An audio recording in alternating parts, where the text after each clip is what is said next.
Hello, friends, and welcome back to another episode of Express Lane, the show that brings you speedruns in 60 minutes or less. I'm your host, Oscar424, with occasional guest appearances from my wonderful corgi co-hosts, Scalahead and Freya, who are completely asleep right now and not paying attention because, well, I mean, look at the show. They've got like a dog theme, a canine theme in some way, shape, or form, and I find a way to connect everything because I can do that. So, looking at our 4-pack of awesome runs today, we've got Dust and Elysian Tail, we've got Kitsune Tails, we have Deltarune, and I saw some recovering WoW addicts in there. Guess what?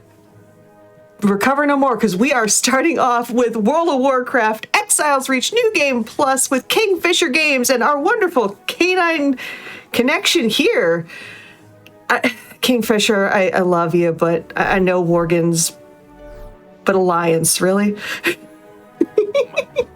Hey, at least it's not like I'm playing, I don't know, the undead who committed an entire, not just mass murder, but salting and pillaring the earth of a... I gave you 15 seconds to hopefully not get on the soapbox. Hey, I'm a Tauren player, so we take no responsibility for Sylvanas. The worst thing Bane ever did was not stand up when he had a chance. That's the worst thing he ever did. Look, I know.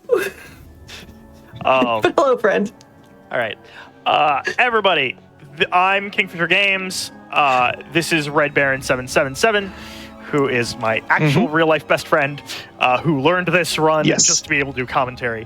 I'm a VTuber, I'm a Kingfisher, hence Kingfisher Games. We're going to get into this. The run will not start immediately. We're going to explain a few things about it. This is a New Game Plus run, and that sounds weird. Well, first of all, meet Hotfix. Yes, I name every time I'm on an event, I name the player character after the event itself. So this is Hotfix.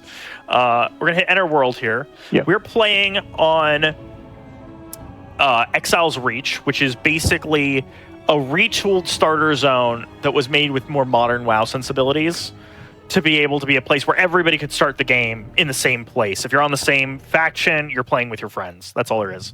There's a kit scene. It can technically be skipped. If we skip it, everything breaks about 75% of the time. So run will start when I gain control of my character. So you're also probably wondering how this is considered a New Game Plus run and how that actually works for an MMO like WoW. Well, it's basically in the fact that King's equipment and the buffs that he's going to be given at the start of the run here. So with the warband feature, every time you get a character up to level 80, you get a permanent account-wide 5% boost to your XP. Real quick. Up to a maximum of 25. Starting time now. Good luck. Let me know when timer's going. Alrighty. Okay. So. Yep, go for it. All right. All right, so as he's finagling in the the windows and the interface here, so currently Kingfisher is going to be having a 25% extra XP, which obviously big number equals more damage and less likely to die. So what he is crafting right now is a bunch of heirloom equipment, and that will be leveling up with him as he gets stronger. They also do give some passive buffs as time goes on, which I'll bring up as they kind of become relevant. So you'll also notice that he is a Worgen and also a hunter. So Worgen for obviously the hotfix is theming, but there is a practical reason. Worgans get Dark Flight. Naturally, they get a 10-second movement buff that they can use every minute and a half. They also have a naturally higher critical rate compared to other races. You get a 1% buff on that. Yeah. Also, side note, I see a poll currently going in chat right now. Who you play, friends? Horde or Alliance? Oh dear. Let's see what everyone is. Okay, so after skipping the cutscene, King's down here and needs to take care of some Murlocs. So this is perfect grouping, much better than when we did practice. So the main kind of focus on how King's going to be doing combat here is making sure to kite foes into advantageous positions. So the reason he's gathering all of these Murlocs together is you just saw right there, that huge explosion. That is another benefit from his heirloom equipment. Gives a nice big holy explosion that can wipes out all the Molochs in one clean sweep. So next he comes down here and works on administering first aid to everyone. And we got 6 first aid kits, so we use 3, and our captain here uses 3. It must have hit the first one too. All right, and now other benefit with all of the heirloom equipment that he's unlocked, King gets a mount at level 1, which is not normally a thing. You usually start getting the ability to use mounts at level 10. Until recently, until like last expansion was level 20, but then they dropped it down to 10, so it's even sooner now. Yes. Also, I'm in the sidecar. But this is sooner than sooner. I love he's not actually riding. But yeah, obviously being mounted doubles King's movement speed, and also allows for just faster traversal. Unfortunately, you can't attack from it, and it takes a couple of seconds to mount and dismount.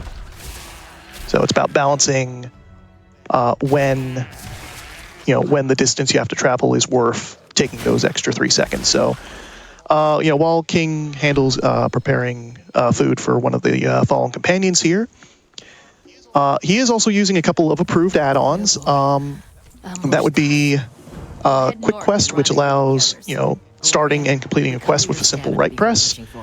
TomTom, which allows him to set multiple waypoints at once, and Cursor Trail, just so that he doesn't lose his positioning. Because and it looks pretty it's really easy to lose track of where your mouse is in this game. Believe me, especially when you have a bunch of enemies. All right, so next, so the other thing about King's character is he is also a hunter. So one of the aspects of that is that he gets access to animal companions, like this boar that's currently attempting to devour him while he, gives it cuddles. Let's go. But animal companion not only allows for bonus DPS that can be spread across multiple enemies, and he can order the pet to deal with enemies as he's moving. But it also does give him a passive 8% movement buff called Pathfinding. So it's just this next little part of the quest here. We're going to hug the left side so that we don't these. aggro the guys on the right there. Yeah. So just taking out enough of the quill boars and taking out their little boss at the end here. All right. Very good start, actually. All right. Very, very good start. Okay, so this next little section is mostly going to be on So if you want rails. to pop in with any announcements, now's a pretty good time. Oh, sure. Yeah. I did see some Morgan love with a subscription earlier, so thank you for that. And going along with that, September is officially here, and that means you can get discounts of 25% or more on 1 month, 3 month, and 6 month subscriptions during this entire month. So if you're enjoying the stream, why don't you just take advantage of the discount, subscribe for exclusive emotes, some ad-free viewing, and access to chat during all of the awesome replays of our shows. You can always just support the stream by sharing the Games Done Quick channel with your friends, and we absolutely love and appreciate all the support. And as a quick note, we're about halfway through that poll, and right now, the Alliance is winning. Let's go. All right, so down below is an entire army. Oh, Of the oh yeah. Army of the undead. But it would take an Yeah, to get through all with a an ogre shaman in the back, and Good board placement. what level are you right now? 6th. So it can trample all of those. He's got this. All right, so what? No, he doesn't actually got this. My son's life. What we're going to actually use is we're going to plow through the army with a giant boar. Let's just calibrate. So he's gotten good placement for using the resizer. Usually you want those 3 boars right by the rock face there. And there's a little cooldown between each use of the resizing, so King takes care of a couple of spare boars. just for that little extra bit of XP. Eureka! A giant boar! There we go. Let's report back to the captain. Stay Okay. focused and we'll deal with the army. Also unrelated, I'm loving seeing people's builds and everything in chat right now. Me being the resto druid with backup boomkin or sub boomkin. Were you always a hunter? I main Death Knight.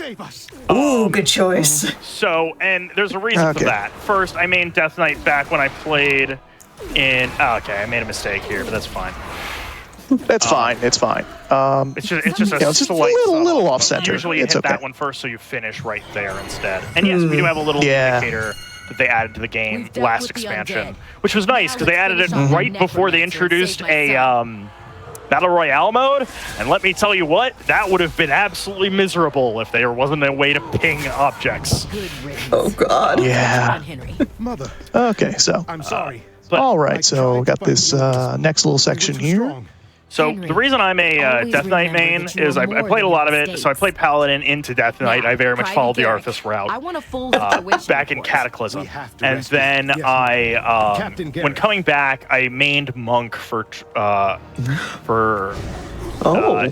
the We can't Dragonflight rest until we expansion. Stop the ritual. But upon this expansion coming out, they were like, "Hey, See you later. undead get access to a thing called Rider of the Apocalypse, which basically goes, do you want to be able to like mount up from while in combat? Like you can't attack from it, but you can just mount up while in combat." Okay, I'm going to cut in here real quick. So we're kind of in the next major leg of the run. So King's set off a couple of his companions out to different start points so he can get those quests underway. He's also taking a quick detour into the Dark Maul Plains for an entirely optional quest here. Optional for a speed run, though, in parentheses. So what King's doing here is, purifying some of these surrounding orbs, and you'll see why he's doing that in just a second. So, let you continue and you from darn where it. you left off. Threw me in the wrong direction. It's supposed to throw you backwards from where you're facing. So the reason I play that is because they were like, "Hey, do you want to be able to mount up from combat and really live that whole Four Horsemen aesthetic and have more people to summon your aid? You can literally summon like White Mane and all of them to fight alongside you now." And it's like, "Yeah, no, that please, thank you. Let me be a Lich Lord, thanks." No, that's valid. That is very valid. Yeah. So now you're probably also seeing now the why we did that optional quest. Up in the corner, the right corner there, there's a 10-minute mark of Boon of Light Speed, which doubles King's movement for 10 full minutes. So he's basically moving as fast as if he were mounted. And good news, the run is about 15, 17 minutes done. So we got this harpy section next, in the forest. He's got to slay some harpies, rescue one of their companions, and burn some of the harpies' totems. The main thing to focus on is actually taking care of the totems and getting over to your companion. My boar is not playing ball right now. It is frustrating. In fact, No. he was. I think I accidentally hit the button to desummon him briefly earlier because whoops. I was like, "Where is he?" Oopsies. Got camera shy. So Yeah. that's fine. So, but by the time you're in the process of rescuing your compatriot, you will have inevitably slain more than enough harpies to meet the quota. Heck, I think you summoned. I think you killed 10 just doing this quest on its own. Yep. All right. So, in this section, there's going to be 4 waves of harpies spawning. And after the 4th, there will be a boss. There's not really a way to manipulate how quickly they spawn. You just kind of have to do it as quickly as possible. Keep fighting. Also, I will say with a final tally of 51% to 49%, our winner for the Horde. I'll remember this. Okay, so All right, run's over. We're leaving. Back up, We're leaving. Okay, so King's starting to back up here in preparation for the 4th wave. So as soon as those are all taken care of. Something huge is headed this way. We Yep, can he's beat going it. We to come run back together. across the Alliance.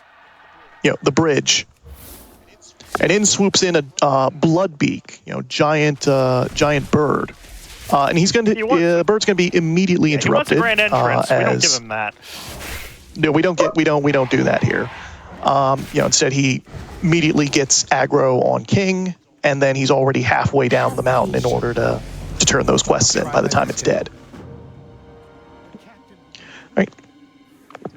So then we have a small little interlude before we go to the next section here.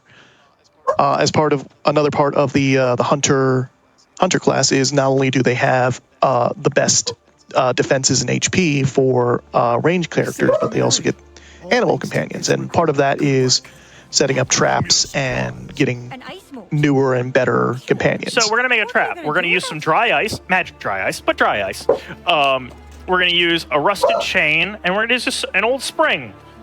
And this is my friendly reminder to everyone. Don't touch dry ice with your bare anything. I'm wearing gloves. There you go. King is a professional.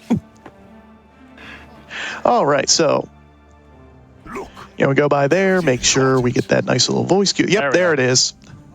All right, I'm also going to say arachnophobia warning, right now. There is a toggle for that in this game, but that's slow. So check back in 2 minutes. Yeah, sorry. For the run, we have to potentially discomfort people.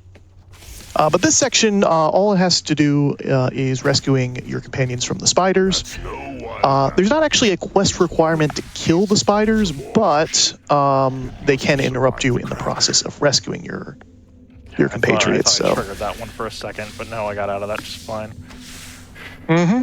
So you hug the wall sometimes to the right dodge kind of that one right there. Exactly. So, and sometimes he's lucky and can avoid having to, or just immediately crit on it and not have to worry about it anyway. Yep. That works too.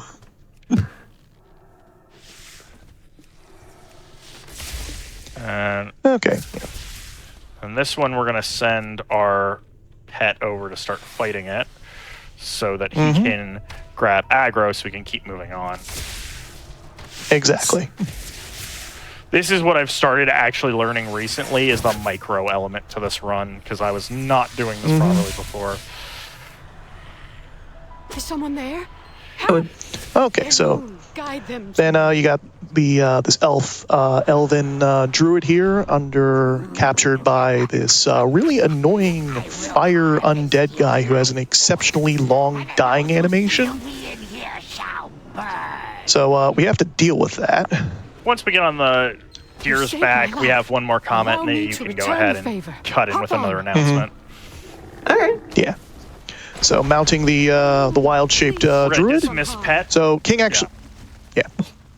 You can So explain. we're dismiss pet because normally it's a 3-second cast, which translates to 5 seconds when you don't have the best reflexes in the world.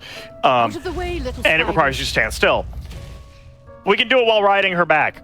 So we'll do it while we're in movement. Cool. Okay. Love it. All right. Yeah. These poor You have an creatures. announcement? We cannot Oh, stop yeah, sure. them. So, all right, friends, if you're just interested in getting more involved with the GDQ community and finding awesome speedruns like WoW, because I've seen so many comments in chat just surprised that WoW is a speedrun. Y'all can speedrun whatever you want. Like, it's so cool to see unique speedruns like this. But feel free to join the official GDQ Discord. You can add the Hotfix Enjoyer role, stay in the loop on upcoming events, chat with staff, other speedrunners, and a whole bunch more. So, best friends in chat, you know what I'm going to ask you to do. Right now, type !Discord in the Twitch chat, and you can get an invite and more info on that awesome group of people. So now we're going to tame another pet, which is the doggo that And this one is Doggo. Yeats. Oh, Yeats. Oh, he's so cute. Oh my. Also, to the goodness. person who said they Who's a got good realm boy? first in Who's a fishing, good that's boy? kind of a speedrun, right? Yes, it is. Congratulations. I am not at all envious of you doing it. One of the best things in the game. Together, we'll see our way through. Love it. We have bracers now. Huzzah. Yep. So right here, we're Yep. headed up to another quest. Now, you'll note that I can get my combat specialization, which almost everybody does as soon as they have access to. Why am I not? You have to stand still for like 15 seconds. So, All right, recruit. we'll do that when we have to wait Get on us something to inside the happen. Citadel. Don't use Yeah. words. In fact, So, don't say anything at all. Here, Just smile and wave. King is put into the guise of an ogre and is just able to walk straight up into the ogre's camp. And now we hope this doesn't break again. Keep moving. Oh, Yeah, in practice, the wave didn't actually wave. There we go. hey. There we go. Actual check mark. And one of the actual incentives, if donate enough during a run, we'll actually have ogre dance. Oh, nice. Captain Love Shaw. it. No, no. Now, while they How can we mutter break about these for a seals? little bit, There is always Yeah, a way, now Henry. that was when he'll activate the specialization. Okay. And you can see just how perfectly that lines up. Free the captain. So now, while moving, All right, we're so- going to do that, and we're going to get a really important item for ourselves, which is Kill Shot. So this section has, King tasked with slaying the three major ogre shamans, Jugnug, Wug, and Grung. And let's see if he gets a crit on this one Sending, again. You're sending the mud after it. Okay. Yeah. In practice, and like he almost always got a crit on that specific ogre, right there. So the other task is also to deal with the catapult. So like with the harpies, there is more than enough ogres for the king to deal with, that he can just do kind of like a wide berth around the the camp and take out everything that he if no needs to one's take out. around. Although, if you'll notice, we did just pass somebody else who's been killing some of these ogres. It's okay. The important one's still alive. It's okay. Yep. The perks of doing an MMO speedrun. Yep. Yeah. Perks. Quotation marks. All right. So, and this is the point where light speed is about to run out. So, depending on how many seconds he's got left, he may mount up here. He may there may just be enough left in the tank for. I can't mount up because I still got to kill 2 more brutes. All right. Never mind then. But we are getting pretty good on luck in terms of being able to use our cooldowns. So. You're gonna stop living. All right. I think he was talking about himself there, actually. Yeah. Oh, ogres.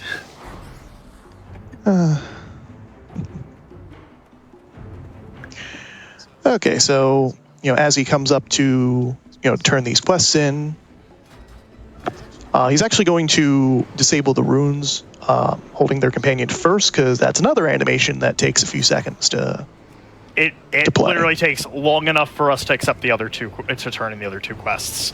Is as long as it takes. But I love Also, that was the first time I've seen the ogre Yep. cross the bridge to go after you. All right. that ogre had a bone to pick with you. Yeah. Yeah, he wanted to hear what you said, and you said to his friend, "It is good here." All right, so we got the finale of the run here. Well, the dungeon, the Dark It Maul. doesn't end when we leave the dungeon. There's a thing after that, but we have the climax. All right, Yeah. The climax. Thank you.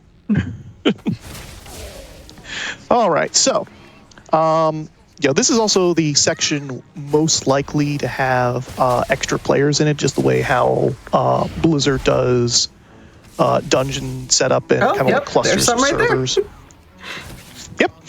So obviously, you can't avoid other players in these kinds of MMO runs. Wrong button. So it doesn't invalidate the run to have outside random help, but it becomes an issue when you start to, coordinate with people outside of the Now, run. if I didn't that's a ping big some no-no. things, that would be okay. But because Yeah. they've randomed into here, it's fine. But Gotcha. Yeah, it's about trying to keep the experience as organic as possible, as having extra 25% experience and relatively overpowered gear for this section. On me. Henry, you heal us up. Okay, so we have the first boss here, Tunk, and Tunk is Well, he's cool. Normally, he doesn't give he's me gonna die nearly in a that few much seconds. trouble, but normally I don't get knocked backward into him in the middle of fighting the other two dudes. And we got our... Yes, we got... Oh, nice. Yes, Tunk's Tiny Bow. So it's the one piece of equipment that we're kind of actually hoping drops, because it gives just that little extra bit of DPS that's superior to the heirloom gear he's got on. It'll get outclassed as I level, So- but I'm not leveling again while I have combat to do. Exactly. So it's always nice to see it show up. Yeah.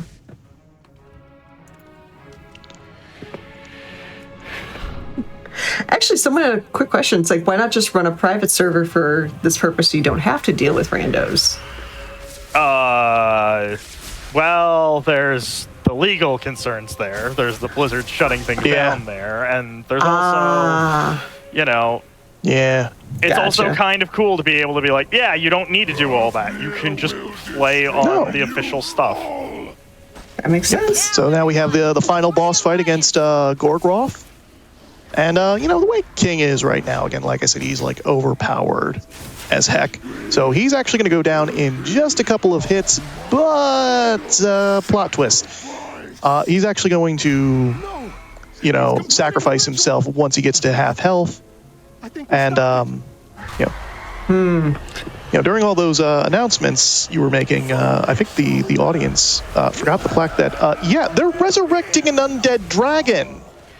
RuneScape, eat your heart So- out. Still win. It's true. It really is. But yeah, honestly, this is the only thing that could reasonably give King problems, but no, he's doing great. So that is the end of the tutorial area, but is not technically the end of the run. So it's going to happen in... He has to go to Stormwind City and complete the final quest line. What is going on? What? Excellent work, recruit. Oh, I didn't notice. I didn't, like, why are you Because on I that? grabbed summon random favorite mount instead of just summon the one, because since there was only... When I was level 1, I could only use the Mecha Gear's Chopper. That's the only one it would random to. But I realized we could have this a little bit more fun if I grab random favorite mount instead of just whatever. Okay. You're just surprising me. All right, so Yeah, so so this is if you want to talk more about it got this. brought up in the chat a little bit. That is the Warband mentoring leveling. They've basically Blizzard's behavior over the past, let's say, 2 expansions. The current one and the last one was, we know you play on a lot of alts. We know that the game is not a one-character game or a one-character plus a bank alt game that it was 20 years ago. We're gonna stop making you have to reduplicate so much effort. You'll still have to level your alts, but like grinding the reputations that you did on your main or stuff like that isn't really gonna be a thing moving forward. So if you even look here, you can see that I have, you know, capped out reputations despite having started this character 24 minutes ago, because it's just synced across your tune now. Oh, that is such a quality of life upgrade. Now we're gonna skip a cutscene right here, Stormwind City. and we're gonna turn this quest, and that is time. What's your time? What's your time? It is, give it one quick second to load in. Once we have our next It is a 25. Just about 25. 19. That's excellent. I'm extremely pleased with that. That's my PB is a 24-14. So to do a 25-19 when I had multiple times where my pet wasn't showing up properly, I got knocked backwards into bosses and had to like panic to not die. Like we said the undead dragon's about the only thing that can kill me. Tunk very nearly did, and Gorgroth very nearly did, because I just got some bad patterning. But I'm really pleased with that. Do you have another announcement you want to give before I do my plugs and such? Honestly, take this time to talk about both of yourselves. Like, where do you stream? What are you playing right now? Okay. Any other shout outs or love? Like, the stage is yours. First of all, I want to thank any family that's watching from home. I know a few people tuned in that haven't seen me run anything before, and that means a lot. Secondly, my name is Kingfisher Games. I stream at twitch.tv/KingfisherGames. Please follow me as soon as you can, because that name is changing in a couple of months, because I am doing a full VTuber rebrand. I'll still be a Kingfisher, but a little bit more bipedal, a little bit more anthropomorphized. And a lot better looking. A lot better looking. I finally had the resources to put into the channel the way I wanted to, so it's coming to be. I also have a YouTube channel. If you search Kingfisher Games and look for the character, and the VTuber is not showing up properly at the moment. He's tiny. We have Tiny Bird. Okay, we no longer have Tiny Bird.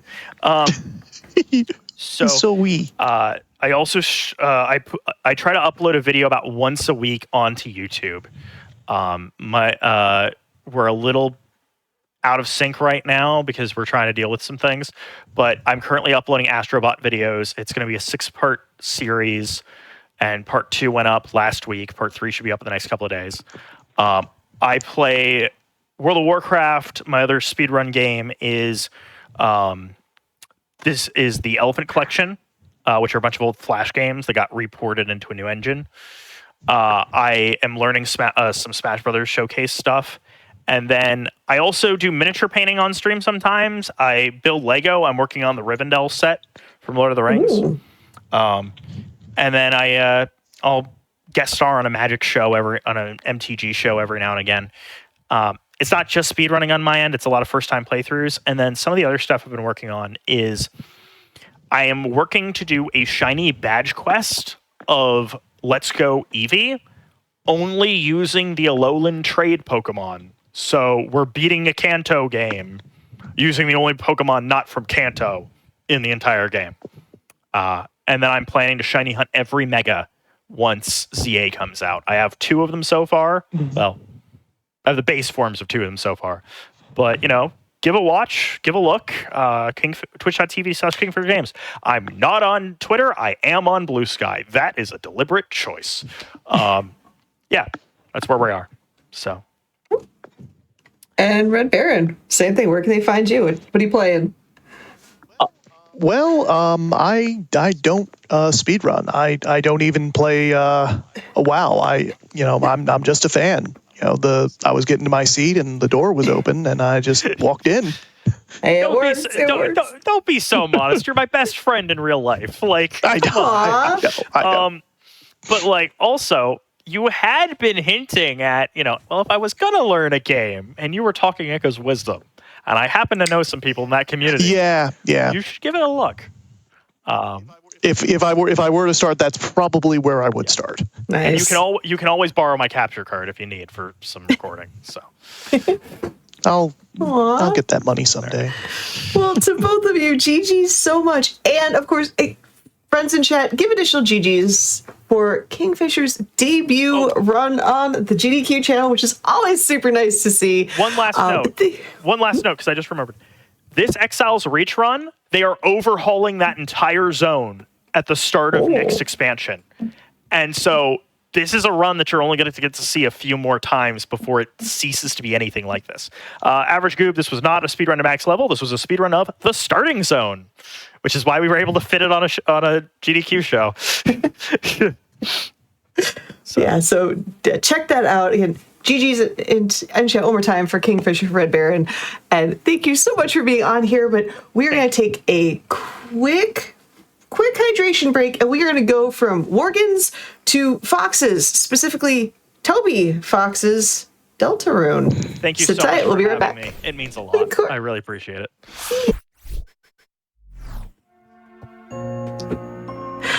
Hello and welcome back, friends, to some more canine quickness in Express Lane. And honestly, before we got back to the next run, have you noticed the new setup we've got going on here, and the cool schedule, how that upgrade is on there? Can we get some love in chat for that? If you are curious to what's just coming up next on Hotfix, both today and then for subsequent days, check out the schedule and explore our full lineup. After this run, of course, gdq.gd/hotfix. But we are moving on with our next run. Like I said, I am bending the rules for canine quickness because you know what? Fox is a name, and it's a fox, and it's a canine. Yeah, what I said. Anyway, it is going to be Deltarune Chapter 3, All Recruits with Heart of Oak. So hello, friend. Hey, hello everybody. My name is Heart of Oak, otherwise known as Oakley. I am excited to be here showcasing my favorite game of all time, Deltarune. Going to be playing through Chapter 3 and recruiting every enemy possible. And yeah, I just really appreciate the opportunity to showcase a really cool run that I appreciate a lot. I am going to pass it off to my commentators and let them introduce themselves. I guess I'll go first. Hello, I'm 30 Aces. I normally just go by Aces. I'm a high-level runner of this game. Hello, my name is Wooful. I've been playing this game for quite a while, since around Chapter 2 release. Alrighty, thank you, my friends. With that, we are going to go ahead and get started. As you can see, I've named the save file Express Lane because that's the show we're on, and I think that that's pretty awesome. Actually, you should name the file Togor, I think. No, I'm kidding. All right, so I will go into this next menu here, and then I will give us a quick countdown from 3, and it will be on go. Ready for that? All right, ready when you are. All righty, 3, 2, 1, go. Good luck. Thank you so much. As I mentioned before, we are just playing Chapter 3 of the game, so if you love Mr. Antenna himself, you're going to be very happy to watch this run and see all of his action and glory. And with all recruits, that just means we're going to encounter a lot of battles we wouldn't normally, but we need to spare each enemy a certain amount of times to basically recruit them to our side. Yeah, All Recruits is basically almost, I don't really want to say hundo light, but it is, you're getting a lot more out of the category compared to just running normal any %. Absolutely. A good way to think of it is think Undertale True Pacifist, but it doesn't really affect the ending or anything like that. All Yellow Credits, I guess, is a good comparison. Oh, true. I didn't even think about good. I forgot that category existed, doesn't it? How could you? I love All Yellow Credits. My bad. So I hope you all like the beginning of Chapter 3 because we're skipping it and going straight to the first board. Yeah, Hey. Tenno just kind of shows up when you do this, and it's really funny. We're coming. We're coming up hold to. on. I'm letting Oakley focus so she can rhythmically tap to the BPM of Lava Chicken from Minecraft. That is the fastest way to drink the Oasis for some reason. That was a series of words right there. Yeah, no, I made that discovery one night randomly, and it's my biggest contribution to the speedrunning scene. Yeah, mashing against the Oasis there for the dialogue actually isn't fast. It drops inputs, I think, or something. I don't remember the specifics, but there is a certain rhythm to it. And one of the songs you can use to help you with that rhythm is Lava Chicken from the Minecraft movie. Yep. All right, so coming up at the end of this attack, I'm actually going to be mashing the C button. I have no idea why. I don't know if we ever figured it out. Sometimes for turns in this attack, it just makes them go faster. Just makes dialogue progress faster. Yeah, specifically, it's all the turns that have dialogue after the attack. Mashing C will make parts of it go quicker. And it's only at this beginning part of the game, because after the first board, it's just gone. You don't ever see it again. No, the last time that you see this is right before the physical challenge starts. So this is the only time it's ever used. You might also notice Oakley getting very close to attacks here to graze them. Not only does grazing just make a really cool sound that is very satisfying to hear, but also it does depend on the attack, but grazing does make attacks shorter, so it is very important to graze as much as possible throughout the entire run, even when your TP does not matter. It actually doesn't matter on this attack, but I think I like doing it anyway because it's just super swag. Satisfying, yeah. There are also some attacks that just are a set length. Nice. Right, gonna be mashing C some more here. You'll actually notice your Tenno will drop really quickly. Bang. Just snap to the... Yeah, he'll just snap to the ground. It's awesome. And he's going to say that 99 times. All right. I did take a lot of damage in that fight, but that's okay because we've only got one more fight in board 1. Ralsei? Just don't hit Ralsei. Yeah, please do not hit Ralsei. I beg. Thank God. Oh my God. Fearing for my life. even in not all recruits runs. Yeah, I no. fear for my life whenever Ralsei is at low HP in that. Yeah, that attack can be really scary if Ralsei or Susie is down, because you need both of them to be up. Only 436 points. I don't think that's enough to S rank. I gotta complete this all bosses run is dead. Oh man! All right, let's reset. No, I'm just... all right, Lancer's dug up this key for us, so that's going to be our first key. We do need 3 to progress to the physical challenge at the end of this. We also need the Moon Cloud Stone, but that's what we got for fighting the Weather Duo. Yeah, normally you get the keys and then do the Weather Duo fight, but you can drink the Oasis to do the fight early. I'm going to be boosting into these cactuses. Oh, except I'm going to miss that one. Bumping into the cactuses in a correct way can just give you a little speed boost. Very minor optimization. Yeah, it's like 0.3 or so. Like, honestly, like, you might as well reset anyway. True. True. So something I think we should probably mention now. Oakley, she is opting to do a slower route. I think it's like 20 seconds slower. Correct me if I'm wrong. It's like 10 to 20 seconds slower. 10 to 20. Seconds. Okay. Normally we would do like another Shadow Guy encounter in board 1, and then there's also like a Pippins encounter that we would normally do in board 2, but we're opting to not do that purely just for the sake of consistency, and we would like to have a more consistent showing of the run. Who's ready to cook? Yes! Yes. All right. Now this is the hardest part of the run, so I'm going to actually be heavily focusing here. All right. Yeah. Just quickly explain. The main goal here is that there's a bar in the background that you can see. You can see it's already depleting a bit. There's like 2 levels to it. We wanted to fill it up all the way fully, which will allow the mini game to end immediately. So obviously we want to do that because it's faster. To do that, Oakley's going to be throwing food at the special guest here at the bottom because they give a ton of points. And that's basically the gist of it, so... And chat is absolutely popping off about this hat right now, rightfully so. Just saying. Awesome. But yeah, what we'll mention when we have a little bit of time here is, in case y'all didn't know, Games Done Queer is actually coming up October 31st through November 2nd, and it's going to be highlighting queer and LGBTQIA plus runners benefiting the Lambda Legal Defense and Education Fund. And volunteer submissions are live right now, and they are going to be until September 22nd. So after this run, because this run is it's just as goated as the hat, real talk, head to gdq.gg/volunteer/GDQueer if you would like to volunteer for that event. And there are so many people behind the scenes in the GDQ that are just okay, that's fine. That's fine. So I am not going to get the optimal time here. Optimally, the minigame would be over by now, but that's okay. It doesn't lose like a million years to. You just had that bad positioning with the Shadow Guy on the third one. Yep. That just happens sometimes. I can potentially end very punishing. Here. Do I get enough points? I don't think so. No. That's fine. Hey, we'll just let the timer hit 0, and that's totally fine. Yeah. Again, this is very punishing. It's the cruelest part of the chapter by far. At the very least, things where it's like, to get it fast, you don't need to play like optimally, but making one mistake will just kill the run immediately. Absolutely. Yeah. But at the very least, it's at the beginning of the run, so it's not too big of a deal.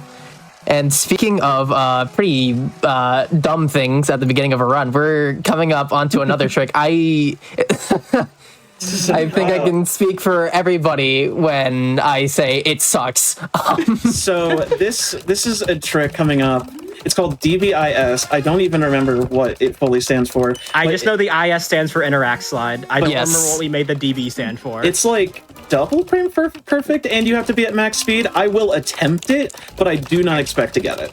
I know the double frame perfect part is a reference to a chapter 1 strat, which is why we called it DBIS, but I don't think this is actually double frame perfect. I think it's literally just an Interact Slide that's kind of weird. Okay, yeah, no, I ran into the trigger. That's fine. So what's supposed to happen if you do the trick correctly is that you will interact with the door, and that will kind of just override the cutscene so you can go directly into the second board. Right. And we're ready for board 2. This one is going to be more like a beach themed, and we're going to get a camera, and we have to take 3 photos of some landmarks. So we're just going to be spending some time doing that. I will take the time to mention, because the route I'm doing is slower. Normally in the first board that we did, we would do an additional fight, but I don't do it because I route it into the run later. And it's also the same deal here. Yep, I'm not going to do that Specifically, fight. it's to avoid a really annoying encounter skip later. There is a really annoying encounter skip that is kind of RNG later, and I've decided to route around it. Just include that fight in the run so I don't have to worry about getting RNG checked. There are multiple ways to do it as well, because like the way I do it is I just skip the encounter on the second board and then just eat the turn of time loss from the extra encounter. But this is also another way to do it. Yep. That's kind of what I love about all recruits is like depending on how you want to do your run and like how comfortable you feel with certain things, you can kind of just route around however you want. Like obviously it might not be optimal. Obviously you might not be able to get world record with it, but you get to do what you're comfortable with. There's a lot of like a bit of flexibility in all recruits routing where like there is obviously an optimal route. But if you mess stuff up, which can happen, this category, there's a lot to remember with any all recruits category. Yeah. There are ways to back it up. Yep. By the way, we are controlling Susie now because Susie swapped all of our controllers. So I'm going to make Susie get the pizza deodorant. It's slightly faster. It actually is by like, what, half a second? Yep. Smells like pepperoni. Smells like pepperoni. All right. No, so there is like technically a slightly faster way to do this with using the bet act, but that is a little inconsistent. Yep. So it's a little inconsistent. So we're just sparing and then S action and then R action. Isn't it like with like the bet act, like you could occasionally get it to where like because it's supposed to land on a 4 for you to get the spare, but sometimes it can land on the 4 outside of the battle box. Yeah, so it's aren't able to get a bit annoying. But it only saves around like 2 seconds or so. So not doing it isn't like a crazy big deal. I think it's more important in the first encounter because I think it can actually like save a turn or something. I can't remember. Like, I'm trying to remember. I haven't ran all recruits in a minute. Yes. Right, yes. We got the second photo here. Took a picture of a flower. Isn't that beautiful? We just need one more photo, and my ability to get this next photo quick is RNG reliant. Yeah, so coming up, we have the antlions. It is a 68% chance of whether or not the correct antlion will show up first try. And it's like, individually, like was it individually? Each one is like a 1 in 4 or something. I think I remember. Oh my, second try too. Cycle, really? There it is. 3 cycles. Wow. Wow. I have the odds right here. That is a 10% chance. Nice. What's the highest we've seen? Eat the moss. Eat the moss. Yes. Yes. We must consume moss. What's the highest? What's the highest cycle we've seen? Was it like 8 or 9? I think was what Okashi got that one time. Someone's gotten higher. I'm pretty sure someone's gotten higher, like above 10. I think. Oh my god, that's like criminally unlucky. I just know like the GIF we used for the antlions emote was Okashi getting like an 8 or 9 cycle. Yep. That was like the first infamous incident of that happening. I have to go back now. I have to try and find this. Because I need to share it. Absolutely. All right, we've got La Nina. We've got one half of the weather duo. We're going to try to help him make up with his weather duo partner. But first, we have to fight this Shutta, and instead of doing the correct thing and interacting with the fight as you normally are intended to, we're just gonna spam the spare button. It's just faster. It's just faster. Don't worry, I love it. Because of the way my route works, we will be interacting with his fight, actually engaging with it later. Okay, so no, I was wrong. My bad. It is 9. The 9 odds of that are 1 in 10,000. Jeez. It's like shiny hunting. I was gonna say you found a shiny Pokemon, but like times 2. It's like the anti-shiny hunting. The anti-shiny. That's so me real. when I get 13 Froggets in first half ruins. True. Those who know. Undertale Vengeance Road moment. All right, we're gonna head up to Lover's Peak because we've got all 3 of the photos taken, and we have La Nina, so we're gonna reunite him with El Nina. And nothing weird will happen. Wait. Weird? Weird. Wait a minute. Say that again? Say that again. Guys, we might have taken a weird route. Wait, rules card. Rules card is here. Oh, but he's taking. Whoa! What's he doing? Uh-oh. What the? What's he doing? Polyamory? Oh, he's bisexual. I didn't know that. Hey. I couldn't tell which bit was going to happen. I have the polyamory bit or the bisexual bit. They happened at the same time, and I think that's beautiful. It was both. Hidden third answer. Either Fun way, they fact totally about this applied little the thing GDQ. that here where they're going to be rising out of the stage. If you hold down like X, C, or Shift and Control, they will rise up faster. However, if you were like inputting stuff like Z or Enter, it will like make them rise up slower.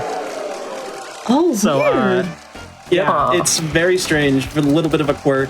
it's a time save that we didn't know about until I think like a week or two into the game, because we normally have like stuff like Shift and Control held down throughout the entire run. So like there were just some people there who only had like Control held down but weren't holding down Shift or X, who were just like losing time because of that. Yup. All right, let's see if I can FC this rhythm game. Welcome to this rhythm game showcase. I know this isn't what you expected, but we're actually rhythm gamers now.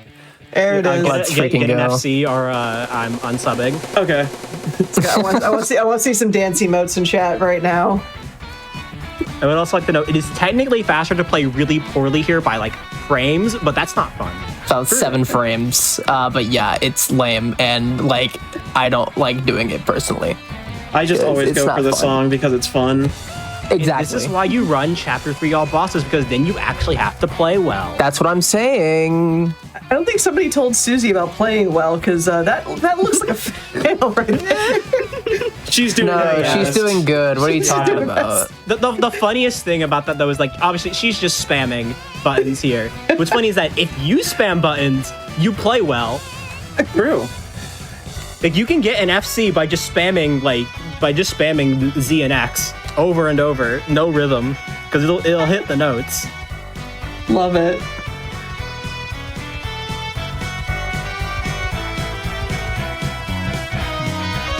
Now, for anyone who had watched the SGDQ run and remembers everyone's memorable performance, we would recreate that here, but I think it would be even worse because now there would be multiple layers of stream delay to deal with. I thought about it, but I'm just like, I don't want to deal with stream delays or nothing like that.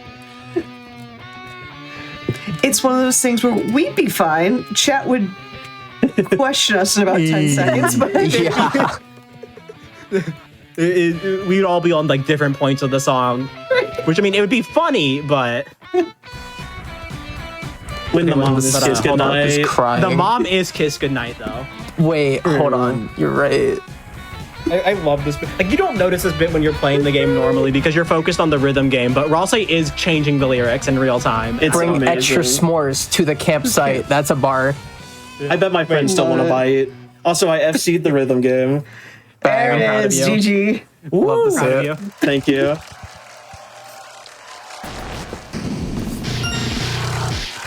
Hey, I boss. swore it was higher though. Well, all right. Let's redo it. I- No.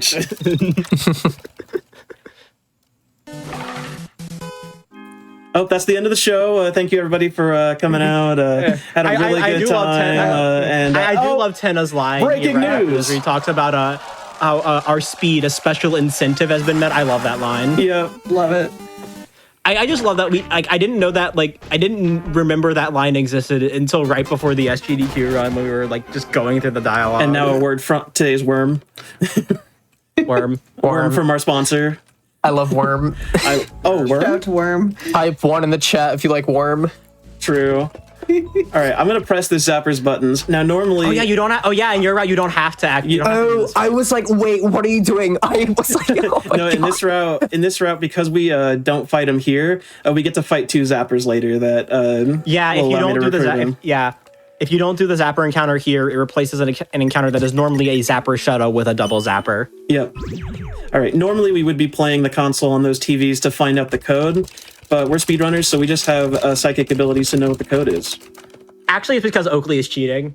I That's true. agree. Check. Someone check her computer. That's also how she's matching through the dialogue that quickly. It's because he's cheating. That's true. Wait, 12 to Des? December. Des? Oh my god! December! December! All right. December. Girl. I feel so cold. Bit chilly in this board, not gonna lie. That's Yeah. true. This is some kind of cold place. Yeah. Wait a minute. Wait. Hold on. Wait. I'm just like, I'm just saying, like, if a character died in this room, would that make it this their snow grave? Cinema. Oh my god. Hands in the air, cinema. I came up with that on the spot, and I hate myself for it. No, that was awesome. You gave That was technical difficulties with that joke. That was that was not a prepared Way to bit. go, Out of everything Lovely. no, you that killed was the fire story. writing. Not What are you talking prepared. about? Yep. All right, let's just play this board for a while, you know. I love auto-scrollers. Yeah, maybe we Alright. just have to play it until you like it. For your quiz choices on Ross's end, 413. Okay. Wow, that's an evil prediction. 413 is evil. My god. So yeah, every time that we go into a quiz section, Ralsei's answer is random, so we can just like lose time for no reason, and it's awesome. Yeah. We made a whole probability board for this, right? That was recent. I remember. I'm gonna be a believer. 112. It's gonna be 112. Calling it. All right. Let's see what the first one is. All right, 1. Oh my god. Wait, hold on. The perfect seed. Wait. Okay, but like no. The real answer to those, you're gonna get 111, but then you're gonna get 99 zappered. That's true. Oh god. That's I happened love to me TV. like twice, I think. I missed a PB the other day because I got 97 on it. There's a fight coming up pretty soon where I have to get all 100 TP in my bar in one turn to do it optimally, and it's a little difficult sometimes. It's a lot harder than you think it would be. Because, like, you do an act that gives you a ton of TP, that like massively increases your TP gain, but getting 100 in one turn is a huge ask. Especially because like you'll see like when we get to the attack, but the trajectory of the bullets are like random, so you can just sometimes get a little messed up. Other than that, this is literally just an auto scroller. Yep. Yeah. Nothing you can do except like I like to jump in place. I know sometimes there are people who literally just stand still and see if they can avoid getting hit. I'm making Kristen a It is little possible. jig. Ooh, I love that. Whoa. That non-binary swag. We're coming up on the second quiz. Come on. It's 112. It's 112. Please. Please, it'd be so funny. It'd be so funny. Come on, Rose. come on. Oh, just gotta act different. If it's 134. I don't see anybody in chat that has 1-3, so we see a couple. I see a couple 3-1s, but not any 1-3s. Gotcha. Yeah, this is a bit I stole from my friend Ashley. When she was running chapter 3, like she would like as a way to sort of like drive chat engagement a bit, she would like ask like, "Hey, what are Ross's quiz answer going to be? If you get it exactly correct, you get a gift sub." And I'm just like, "Oh, I'm stealing that bit." Absolutely. Good. Like, all right, chat. You know it's 1-3, so make those new predictions right now. Yeah. What's the third? The music is playing. I can't stop it. All right, here's the funniest option for this one. What I like to do with this one is just press the note. Don't even hold it. Press it once. Just press it once. Fire. Mood. That's I don't know why. so I do it fire. every run, and it just makes me laugh. I don't know why. I also like to try and press it as early as possible. That's a good bit. The least amount of points I've ever gotten off of that is like 40. 40 I don't is know if crazy. it's possible to go lower because I've spammed it as well. All right, 131. 131. Wow. You know what? Pretty good RNG, all things considered. Yeah, that really isn't that bad. And we got a 1-3-1 in chat, so Let's go. That's for it. All right, this is that really insane grazing we gotta do here. Okay, I guess I'll just stand still. All right, that was the easiest pattern of Perfect, my nice. life. Nice. I just stood still for most of it, and it worked. I mean, hey, if it works, it works. Yep. All right, coming up here, we're getting to the only wrong warp of the entire run. Yep. It The saves wrong about makes 6 you seconds, I think. Like 6 or 7. Oh my Yep. god. Don't. I love. Oh, no. I'm sorry, I didn't even think about it. I'm losing it. The youth of I'm today will losing really love this stream. Oh my god. Come on. Got it. Hey, let's go. Nice. So we just got cut to old. the end. I got old. That's the wrong warp that makes you old. That is indeed the wrong word that makes you Similar to old. the That beach is that makes you old. Shout out to my fellow olds in chat. That's so true. Yo, type 1 if you're old. I mean, I'm 23, so that basically makes me a fossil. Yeah, that's like an internet fossil. Yeah. Oh. I am almost twice your age. I am the pre-fossil my era. God. You're the pre. Yo, how was it hanging out with the dinosaurs? All right, so first, I'm the amoeba before the dinosaurs.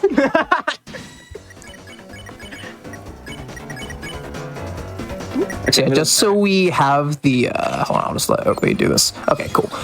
Just so we have the required amount of shadow guys. I know it says out of 25, but trust us, it's fine. Everything is fine.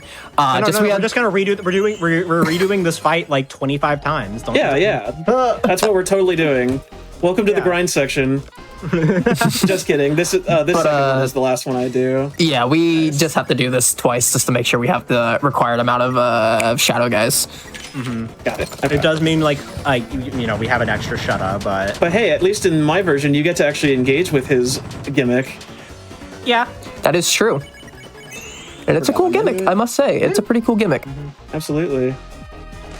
Especially in the mini boss segment in Board 2, which we just completely skipped, by the way. We kind of glossed over that. That whole fight, we just like spared. That adds 10% to the mercy meter the whole time and just skips the actual gimmick of the fight. If you do the gimmick of the fight, I think at most you can get 25% in a turn by doing a picture. So it kind of messed up a little there with the numbers. Yep. So yeah, this next room we're about to enter is the entire reason Oakley made her own route. Because trying to skip this encounter is terrible. My route literally spawned from doing a run with like the normal route, getting hit by the encounter, and like, I'm routing around this, I don't care anymore. That's literally how it spawned. So yeah, depending on like the patterns of the shadow guys in this room, it can be really annoying to just go through. So we just don't bother with it in this route, and we just do the encounter instead. It is really annoying because like sometimes it's really easy and they just like let you walk through no problem, and then sometimes like even when you see the shadow and try to go under it, they'll just step on your head. Yeah, and you get the encounter. We're coming up on another glitch here. I'm just gonna stay quiet so I can let Oakley focus on this because it is kind of hard. I'm gonna reposition. I didn't get it. That's unfortunate. So what she was trying to do there, she was trying to get an interact slide off of that door. If you do that, you can, you can get into the stealth zone, and on the first frame that you enter it, you can open the menu and you just clip through the loading zone. Oh, nice. Yeah, skips having to like walk over there and whatnot. And doesn't lose any time to go for, so you might as well do it. Gotta match C on this. Okay. And fun fact about this attack specifically, like with the act, and mashing C isn't faster there.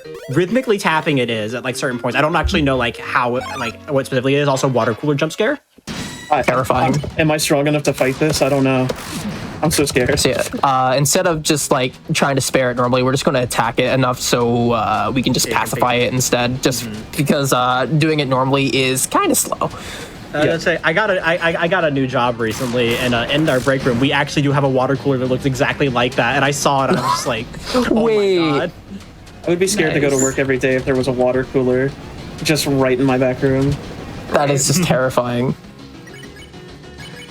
It's like in the back room, like where I work, like it's like, off in the corner, so like I see it very frequently. Always watching. Every time I just look over, I'm just like, it slowly gets closer and closer. I immediately took a picture of it, and I said to my friends, I was just like, guys, I have bad news. Oh no. Booble. Also, shout out to Frog at Undertale. So true. Forgot my menu for a sec there, but we're all good. Yes. Oh my god. Shout out to the one run of Chapter 3 All Bosses, All Recruits I did, where I just sat in that encounter for like 30 seconds, like fumbling in the menu because my brain shut off entirely. Listen, these things happen. Yeah. Fun fact also, about this segment, they can't spawn in the corners. Yeah, I don't know why. Like, cause that just makes this easier than the first segment, technically. Yep. Really funny. Also, as you can see, Ralsei has become the evil and intimidating horse. Terrifying. I noticed that. Susie, The horse is here. The horse is here. I'm pretty sure if like you open your menu during this part and check Ralsei's status, like like his party description is just his horse is a horse. Yep. Okay, so got some good news for everyone. We're not actually doing the grinding part. That was a bit. We lied to you. All right, let me shake their hands real quick. Thank you. I love this bit so much. Thank you. It's so good. It gets me every time. Thank you. Thank you. Thank you. Thank you. Thank you. And thank you all. I love the stack of 10. It's great. Yeah. It's so funny. The stack of 10 is what gets me. And bye. And yeah, that's the remaining 20 shadow guys we needed. Yep. Shout out to all the poor souls who actually went and grinded out 25 shadow guys before entering that room. I was probably going to be one of those, to be so honest. I was like about to. I grinded to like 10, I was like, I don't want to do this anymore. And then I found that room. I'm like, oh, okay, it's all good. I think I just trusted Toby to like... I just trusted Toby and knew there was probably a bit with the 25. Yep. All right. Last non-required encounter of the run here. So I'm going to try to do this in one turn, but it may not happen. It's probably not going to. No. Close. Ooh, 90. Wow. I was so ready for 99. Just like 99 zapper. You can one turn that one, but it's dependent on attack patterns and kind of just difficult. Yeah. A lot harder than normal. All right, so that's the last of the recruits. Surely there's not going to be a very RNG heavy recruit that we're about to go into, right? In my RPG, foreshadowing is a literary device. Oh my. Oh, where is it? Yeah, go up here and then go up again. And then, are you looking for the Love Wins room? Yep. It's fine. Oh, Love Wins. I didn't realize you were trying to do Love Wins. My bad. All good. Just know in your hearts, everybody, that love always wins. It's a moral choice, truly. Truth. Yeah. Real. Because I know at the bottom left corner is the Pippus room. Shout out all items. Yep. Okay, Also, I'm taking this one a little slow. Shout out to the poor soul in chat that said, in all caps, I grinded out all of them. Oh my! I'm so sorry. For you. You got hit by Toby's trick, like Tricky Tony. Tricky Tony. Tony back at it again. Yeah. Polyamory. Whoa. Also, fun fact: so like in the background, you see all those Pippins and Shadow guys there. And they don't show up if you haven't recruited them. However, like they'll show up if you've recruited one of them, or both of them. Both of them will show up even if you've only recruited one. I like to imagine that like you only recruit one of them, and then they just get their friends to tag along anyway. Like it's fine. We want to go have a good time at this. And I only know bar. this because if you like miss that Susie Zilla encounter skip room, you will always have enough to recruit Pippins because the triple Pippins fight in Horde 2 is required. Yep. So if you miss that encounter, they'll just show up in this room. Right? But anyway, shout out to the rules fight. Rules fight. Oh boy, where do we begin about the rules fight? The first part, it isn't that bad. The first part isn't that bad. You know, like you just dodge and attack, spam the back, and then you got like time some inputs. Yeah, like this first bit, it's not that bad. The second, there was a really fast way to do that first roulette. I don't remember how, but I know it's possible, but I didn't feel comfortable doing it here. Yeah. Oh hey, I got more than I needed on accident. I love amazing. You can mash that second one and get the third one, but it only ever happens when I don't need it. Yep. All the time. All right, we're gonna become Yarn. Normally it's these shadow guys entirely. Yeah. All right, the third phase of this fight, which technically is the second phase now. I'm just gonna let Oakley do this. Four rules: the spade will spawn in a random location. 1, 2, 3, 4. Okay. That's okay. That's okay. Yeah, we just need to hit all 3 on the next one, and even if we don't, oh well. Yeah, the 2 turn each phase, you only need 5 out of the 6 spades. So missing 1 isn't all that bad. Missing another means we will sit through another attack, and it takes a while. Okay, guys, hold on. Pause it for a second. Huh? So I have the laser pointer. If you could just pointer. follow that. Everyone ready? Okay, go. I love this attack. Casually. But yeah, the spade spawns in a random location. So depending on your reaction time, it makes this fight essentially RNG. If you have really good reaction time, it's still consistent. But if you don't, 2, well, 3, 4. 1, 2, 3, 4. 1, 2, 3, 4. 1, 2, 3, 4. Got it. Nice. Okay. You When it scared spawns me on that first one. It's so scary. when it spawns 2 away from you, it's terrifying. It's really scary. I took another cycle on it because I was like, oh, I don't know. I respect you for taking another cycle on that. That is so valid. Right. I always take a second cycle if it spawns 2 away from me. I'm just like, let's rerun that. Run that back. I didn't like that guy. He pointed the laser pointer too fast. Now there is a really stupid strat you can do there. If you are at low enough HP, like a heal icon will spawn that heals the party. It also like count as you selecting the right option, so it will make the speed of the next roulette faster. So if you get all 3 on the first turn and then spawn the healing icon, you can select that healing icon and then get the other 2, and it says about like 2 seconds from the faster roulette speed. But then you can't miss any. It also means you have to hit. It also means you have to hit the 3rd one. Shout out to our good buddy Ashley for it was Ashley that discovered that, yeah. Ender discovered it first, but didn't tell anybody because he knew it would suck. Yeah. You know what? That's so real. Shout out to our buddy Ender as well. I remember Ender saying that. That is really funny. And honestly, I agree. Awful strat. Yeah. All right. The only good thing about it is that it just gives you a convenient heal before the Senna fight. True. Even though, like, it doesn't take much to heal before him anyway. So, speaking of which, we're going to be heading towards the Tenna fight. It's a convenient heal that doesn't lose time. Yeah. All right. So, how you can tell that you've recruited every person in this chapter, all of these lines on the clipboard are red. And if you didn't recruit everybody, there would be a sparkle there as well. I remember I was verifying a world record run for this. And I looked over.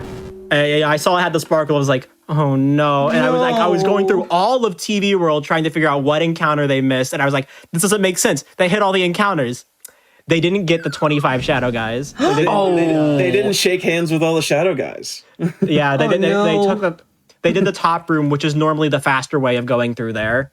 Yeah, but in every other category. Yeah, like it was just like any % muscle memory. So I don't blame them at all. But it was heartbreaking. Yeah, I can only imagine verifying that. That is, oh god. It's like, oh, I do not want to break this news. It would have been world record too, at least at the time. Yeah, it would have been world record at the time by like, I want to say a few seconds at least. What's funny is it would have beaten my previous world record, but then it got like broken a little bit later anyway. That lasted less than a day. No, I think you kept that record for like literally an extra day because of it. Yeah. All right, Tenna fight incoming. Tenna. All right. It's finicky. So to explain our strat for the Tenna fight, we're basically just going to keep spamming I Love TV, R action, S action. Funny thing about Chris's I Love TV is that it actually scales as the fight progresses, which is the only time this ever happens. I think it scales specifically when you use S action and R action as well. Oh, okay, I gotcha. I actually didn't know that.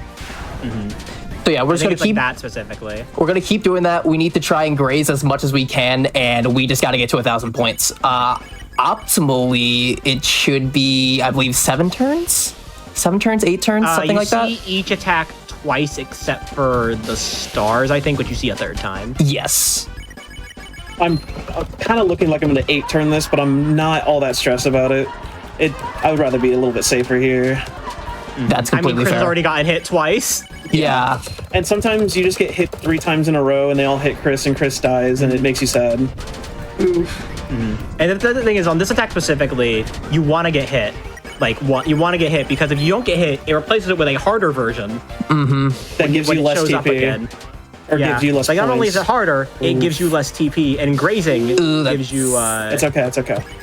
I'm just going to play. Luckily, Chris is I'm about to get 1 in 81, darn I? Yeah, and luckily, like, Chris is at low HP, and when Chris is in yellow HP, Okay, thank God. Oh my.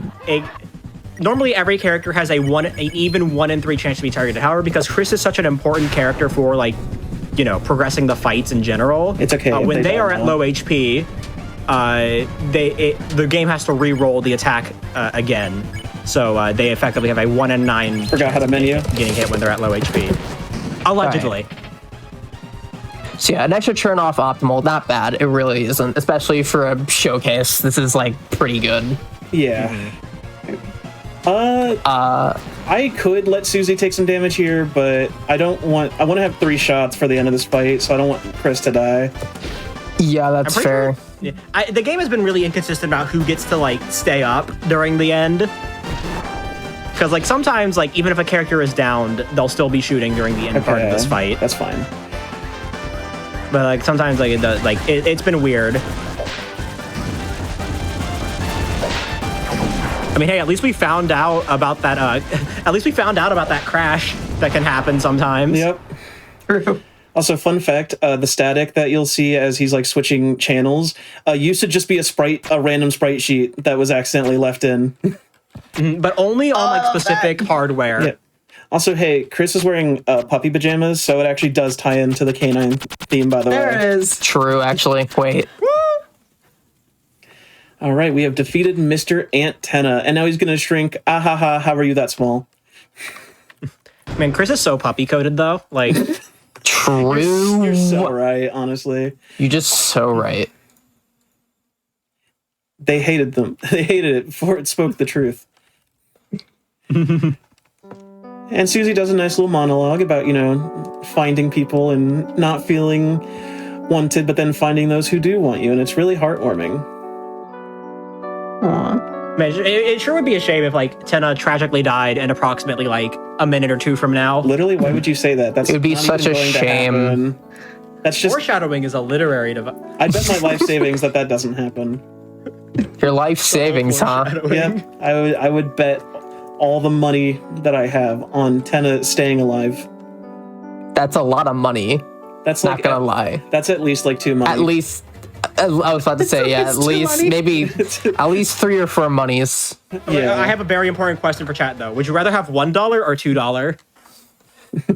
If I go $2, I might be greedy. I might be considered greedy if I do that. That might be like. Then again, that might be like sickening greed. Yeah, It's like the- seconds. Fair. Yay, we got Toriel back.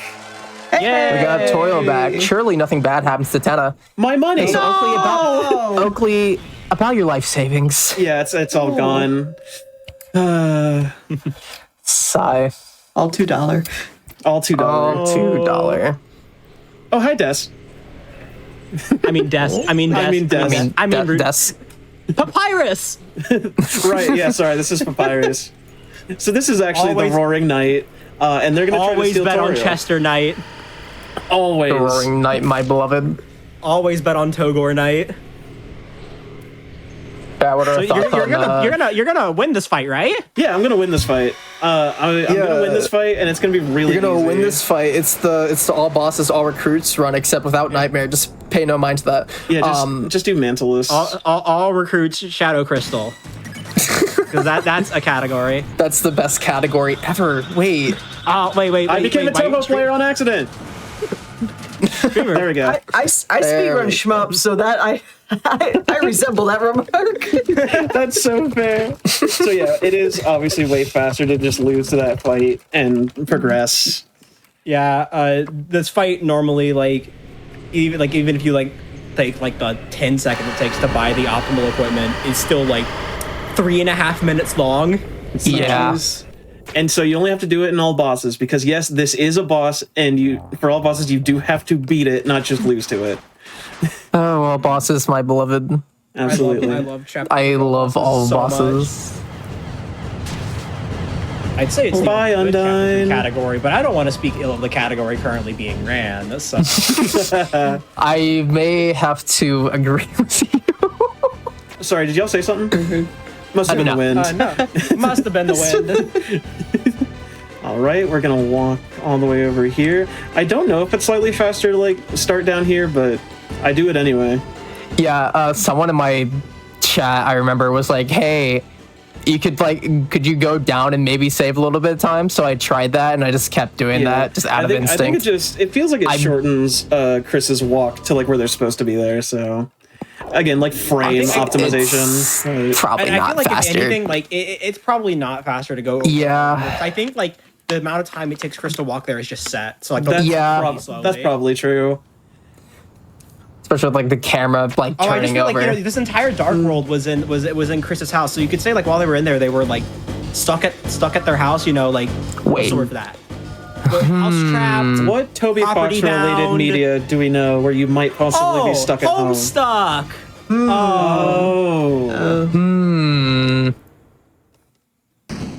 All right, now we are kind of at the end of the run here. We're going to be watching this cutscene progress. Unfortunately, the knight got away and took Undyne to the shelter. We're unable to get in because we don't know how to get in with this keypad.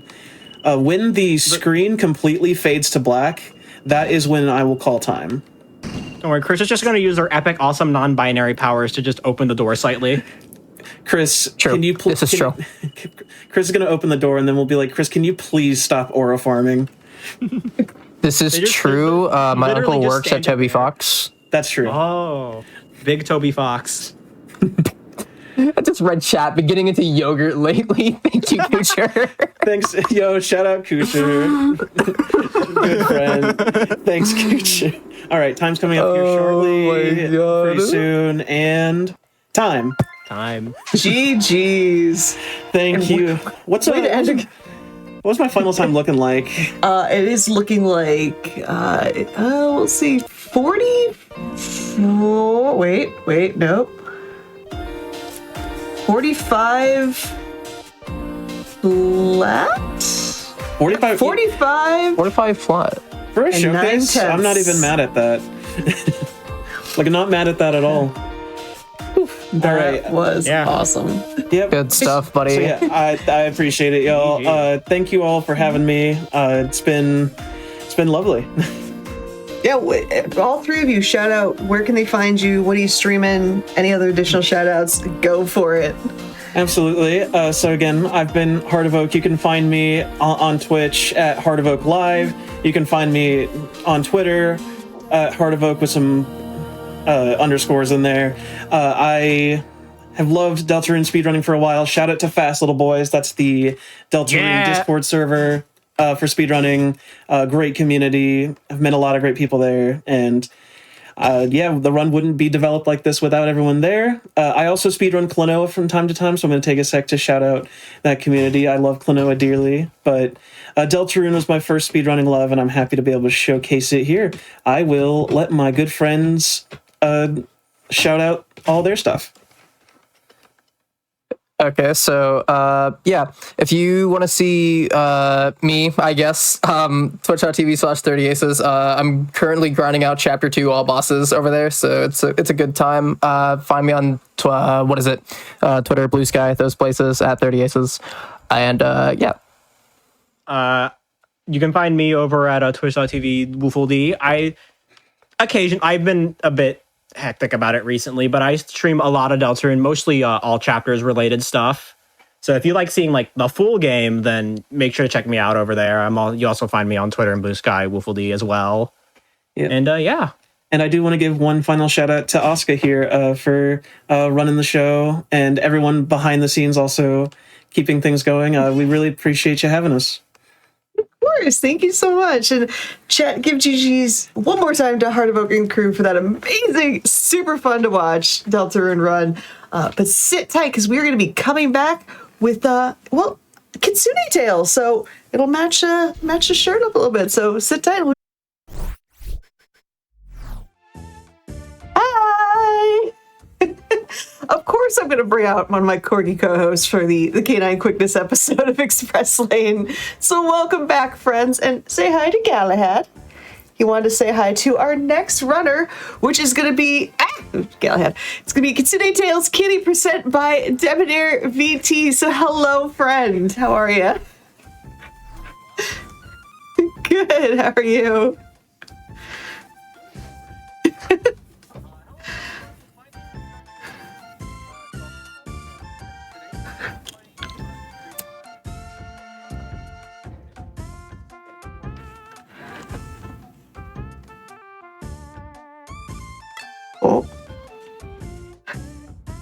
All right, so while we're fixing some last-minute tech weirdness, just want to remind everybody that FYI, Black and Flash is a community that uplifts and connects Black speedrunners of all levels.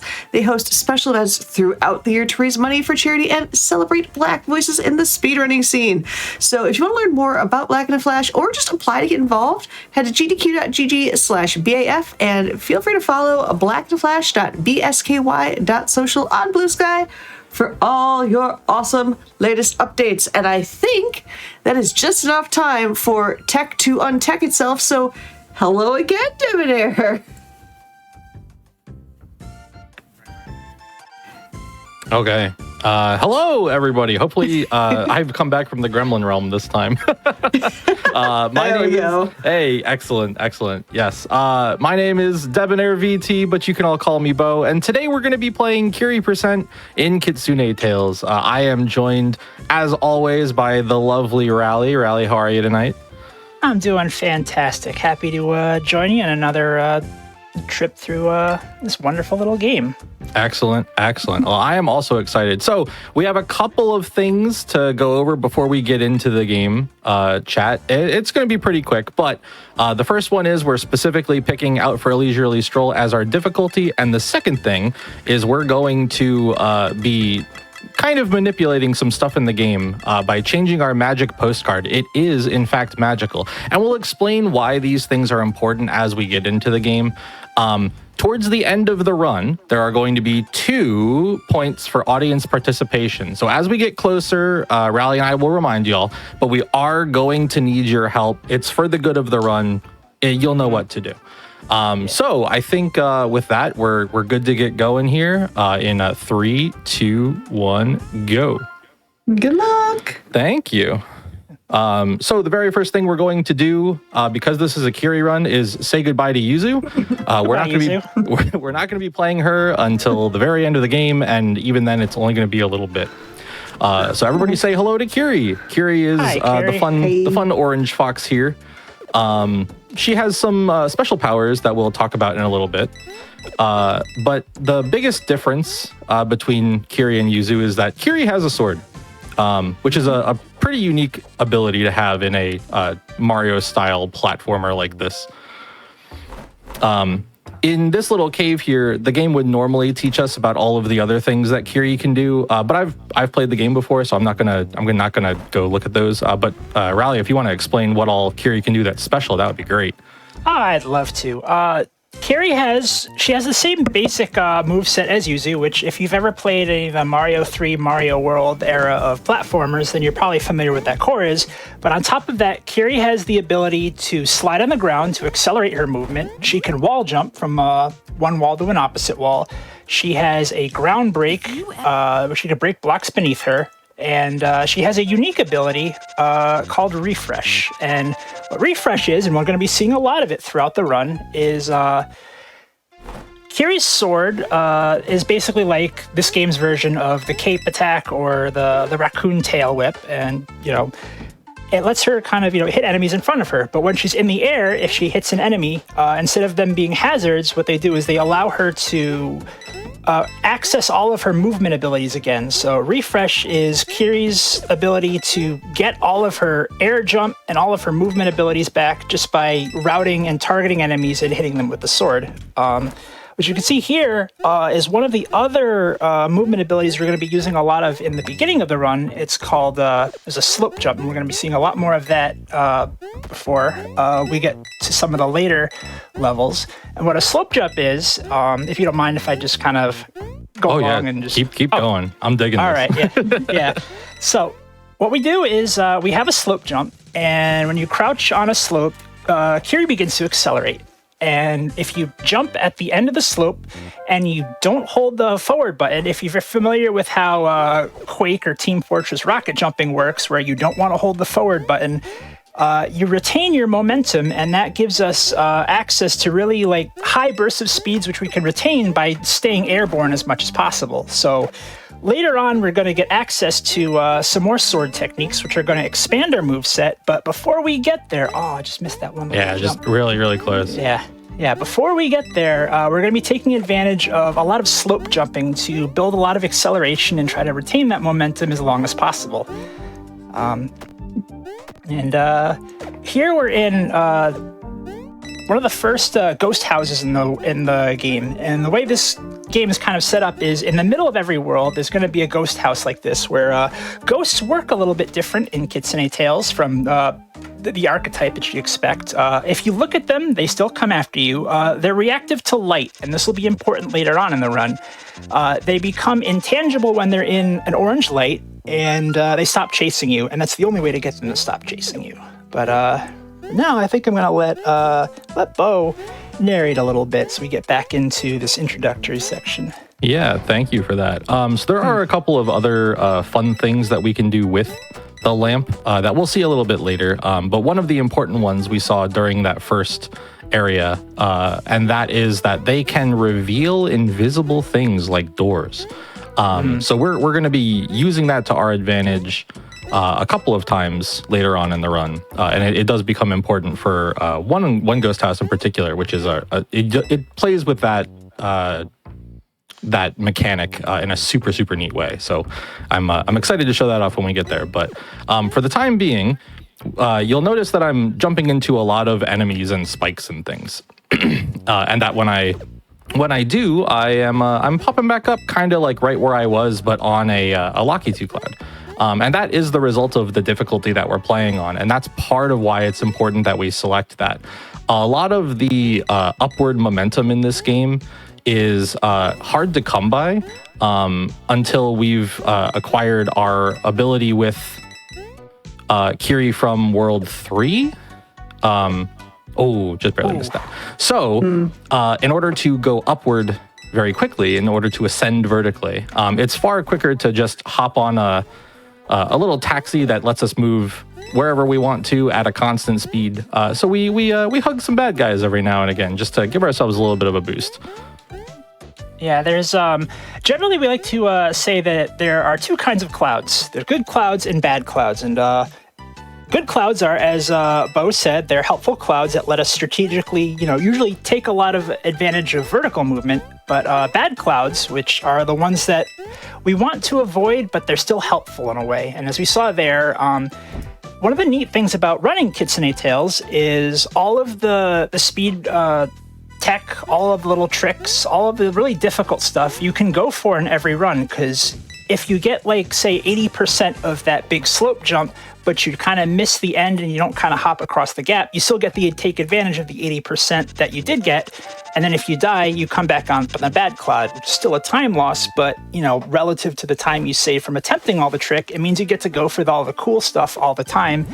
And your run improves as you kind of hit a higher consistency going for all the tricks. So we're going to see a couple good clouds and hopefully won't see as many bad clouds this run. Yeah, the goal is to try to not get bad clouds, but if we get them, it's not the end of the world.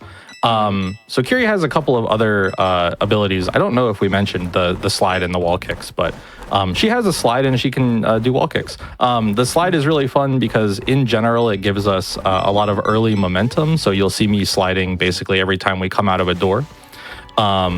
And it gives us a little bit of speed as long as we're not underwater. But when we are underwater, it moves us at the same velocity that we would be moving at if we did it on land. So we can kind of bypass a lot of the water slowdown as long as we can touch the bottom. We will eventually get access to an ability that lets us move even faster horizontally through water, but that won't be until a little bit of the way through World 2, which we are headed to right now. But first, we need to meet up with a friend. So I need everybody to say hello to Monty. This is our friend. Hi, Monty. Hi, Monty. Mr. Montgomery. And we'll explain why he's named Monty at a later date. But he'll be important in a little bit. Well, that date's today, but the time's coming up quick. So. Yes. Oh, that was pretty good. Yeah, that was a good one. Yeah, there's one of the little quirks to doing a slide jump is Kiri has all of her air movement, but if you jump while crouching, you're sort of committed to the crouch. So it's sort of a trade-off between having access to everything or doing the crouch jump. And as you can see there, if you kind of crouch jump into a pit, you're just like, well, that's a bad cloud. Mm-hmm. You can, like, after you initiate a slope jump, you can stand up again. I just find it easier to keep holding down because a lot of the time what we do is we'll start sliding down one slope, do a jump to reach another slope, and then we want to like be sliding right away when we hit that slope. So it ends up just being easier to hold down, but it does unfortunately mean you don't have access to your sword, you don't have access to much, and that can get a little scary sometimes.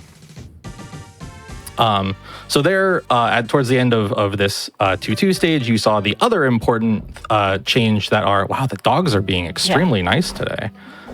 I guess the dog, the singular one has. So towards the end of that level, the other very important thing about the difficulty that we're playing on is that you are allowed to use power-ups in the middle of stages. And we're going to be taking advantage of that pretty frequently in this run. It lets us equip an extra life so we can damage boost, but when we don't want to have a cloud like we did just there, it lets us use power fox or a star power to kind of dodge a really scary section of enemies and things like that. So it's basically always useful for us to have access to that. That was extremely rude, mister.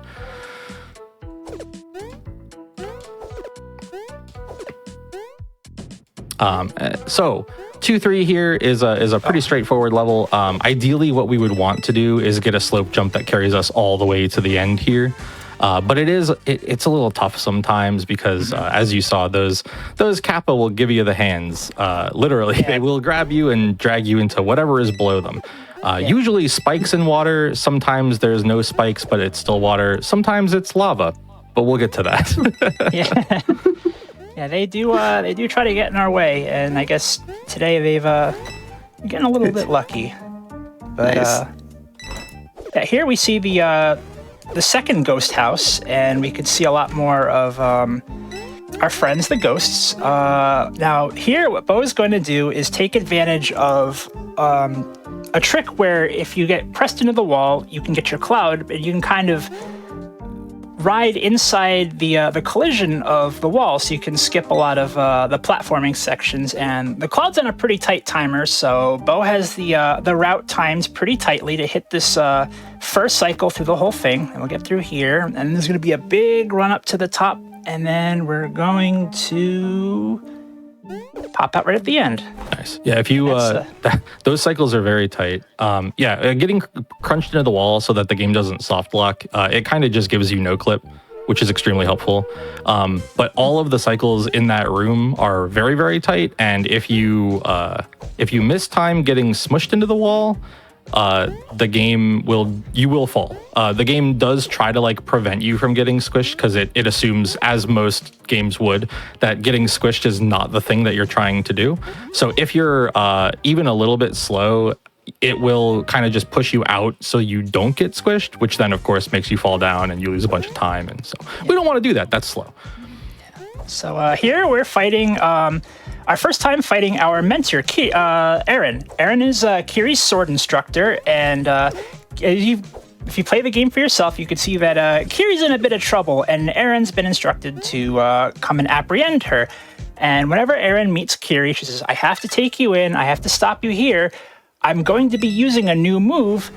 Watch carefully, you won't want to miss it." Which means in the middle of every level, Kiri will learn a new move from her sword instructor, and in the first encounter, we learned it's called Blade Dash, and it is a forward-moving sword strike that you can do in the air. So, as part of our big set of movement abilities, Kiri now has an air dash. Yep, which we use heavily. I think that's probably the most used. The most usability for the run. Yeah, it's one of the two abilities we'll get that form sort of the bread and butter of our movement in the game. Yep, and it'll get its first couple of uses here. Oh, ooh, nice. They were feisty. But yes, it's got an advancing hitbox. It keeps you safe for a little bit. You can use it in the air. You can use it after you've hit an enemy with it in the air. It does everything. It does your taxes. It ties your shoes. 10 out of 10. And hitting an enemy, like everything else, like with your air jump, you do get your air dash back, so you can choose your options. route to hit something, jump, and then you get your dash back and you save it for the right time. So as long as, you're turning hazards into sort of movement opportunities, and that's where a lot of sort of the free-form movement of the game comes from. Yeah, if you can think it, you can do it, as long as there's an enemy there. There's a couple stages as we get further into the game that really open up and give you a ton of freedom to really freestyle and kind of clear it in whichever way you think would be the most fun. So hopefully we put on a good show when we reach those. But they'll the whole run has quite a lot of you can ad-lib, you can do whatever you want. Kiri just has so much power. She's such a powerful creature. She can do everything. Yep, there are obstacles, but she does not care. Yes. Love it. This level is fairly scripted, so if there are any announcements or anything you need to read out, now would be a great time to do so. I mean, really, for all of you watching right now, if you want to catch up on all the past Hotfix shows, special events, we had Flame Fatales recently, and other GDQ marathons, you should be heading over to youtube.com/gamesdonequick after the show. Stay here. Watch later. If you're watching this on YouTube, hello from the past. Don't forget to like the video, subscribe, and turn on notifications to stay up to date with GDQ. And heck, just head on over to twitch.tv/gamesdonequick and watch us live. And you can interact with us and the awesome chat that I have been seeing chatting so far. So, yeah. Yeah, chat have been heroes tonight for sure. Definitely get 100%. In here. It is legit good chat. So, chat, so give yourself some GGs and love. Yeah, for sure. Y'all deserve it. Oh. He decided no, actually. Yeah, he juked you today. So. He went from no to I must go, my people need me. Yeah. It does happen like that sometimes. So that was the first boss of the game. Each of these worlds is going to have one. The general gist of the storyline here is that someone who should not have been locked in the elemental prison got locked in the elemental prison, and it may be partially Kiri's fault. Maybe. Yeah, kind of. A little bit. So we obviously want to help this person who shouldn't be stuck in there. But Kiri is, how did you describe her, Rally? She is adjacent to manners. Is that it? Yeah, she's adjacent to good manners. Yes. So she has kind of her own approach to handling the diplomacy of the key holders who can help get this person out of the elemental prison. They have, ceremony and procedure and everything. And Kiri's kind of in a hurry, and she has a sword, so, Love it. This is the first of two more times that we'll talk to Monty, and you may realize that what you just saw was the Monty Hall problem as a minigame, and you'll also probably know that I did it wrong. But we got the item we wanted, so was it really wrong? Yeah, so basically when we set up our magic postcard at before the run even started, when we set all of those numbers to 1, we kind of created or loaded a mini game cache, some kind of, a layer that basically just says that everything is always going to be in the same place. So as long as we always put all 1s in there, that cloud will always be in that door if that is the door that you choose first. And similarly, we will be doing this again in World 5, but we will be doing the Monty Hall problem the correct way, which is to say, you're supposed to swap doors because Monty knows where the thing is, but you don't know where the thing is, and so it increases your odds. But we know where the thing is, so we don't have to even play Monty's game, and we can just take the clouds that we want instead, which is very nice. Also, it's incredibly fun to explain the Monty Hall problem while doing a speedrun. It is genuinely one of my favorite things about this category. Fair. Yeah. There was an older route where the items we needed can be purchased from a shop there's a sort of like a 3D in-game town where you can buy items, and we'd have to route to get 999 coins. But since Bo discovered how to sort of manipulate Monty Hall and his funny doors, then it saves a lot of time because you don't have to get all those coins, and you can get the items you need through Mr. Hall. I will also, disclaimer, I do not know why it works the way that it does. I just know that it does work. So if anybody wants to mess with magic postcard numbers and tell me what you find, I'm all ears. I will happily take any research y'all want to do. But yeah, we're now in the World 3 Ghost House, and as you can see, we now have a cute little snorkel, and we have changed from orange fox to green fox. So this is your standard swimming suit. It lets us maneuver very, very well through the water, and this stage is a huge up and down level where basically we need to get all the way to the bottom to grab a lantern and then take it all the way back up to the top so that we can reveal a hidden door. If we were to lose this suit at any point during this stage, we lose between 20 seconds and like a minute. It's really bad. You don't want to lose that in there. It's rough. But we got through there. So now our goal is to try to keep it while fighting this mini boss so that we can use it for another level or two going forward. Yes. This mini boss learns a new move as well, so we have to be a little careful, but nothing crazy. Yeah, in that previous section, sometimes you forget that when you have the lantern, the ghosts can't hurt you, but the fish are still there. And that can be a real time loss. The arrogance of the fish.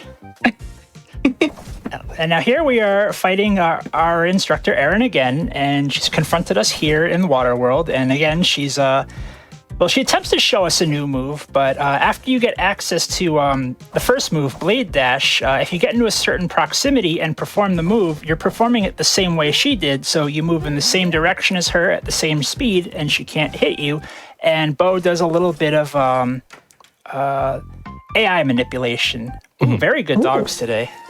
Yeah, I'm stoked about these fellas. They're being great. So now we have access to the second half of our bread and butter, which is Rising Strike. It's sort of a DP style move that moves you up in the air. So now we have a forward moving move, an up air moving move, and by hitting anything, we get access to both of those back, and you can kind of see how you can kind of build a picture of what Kiri's capable of, and just sort of freestyling her way through these levels in ways that maybe she's not supposed to, but kind of feels like it anyway.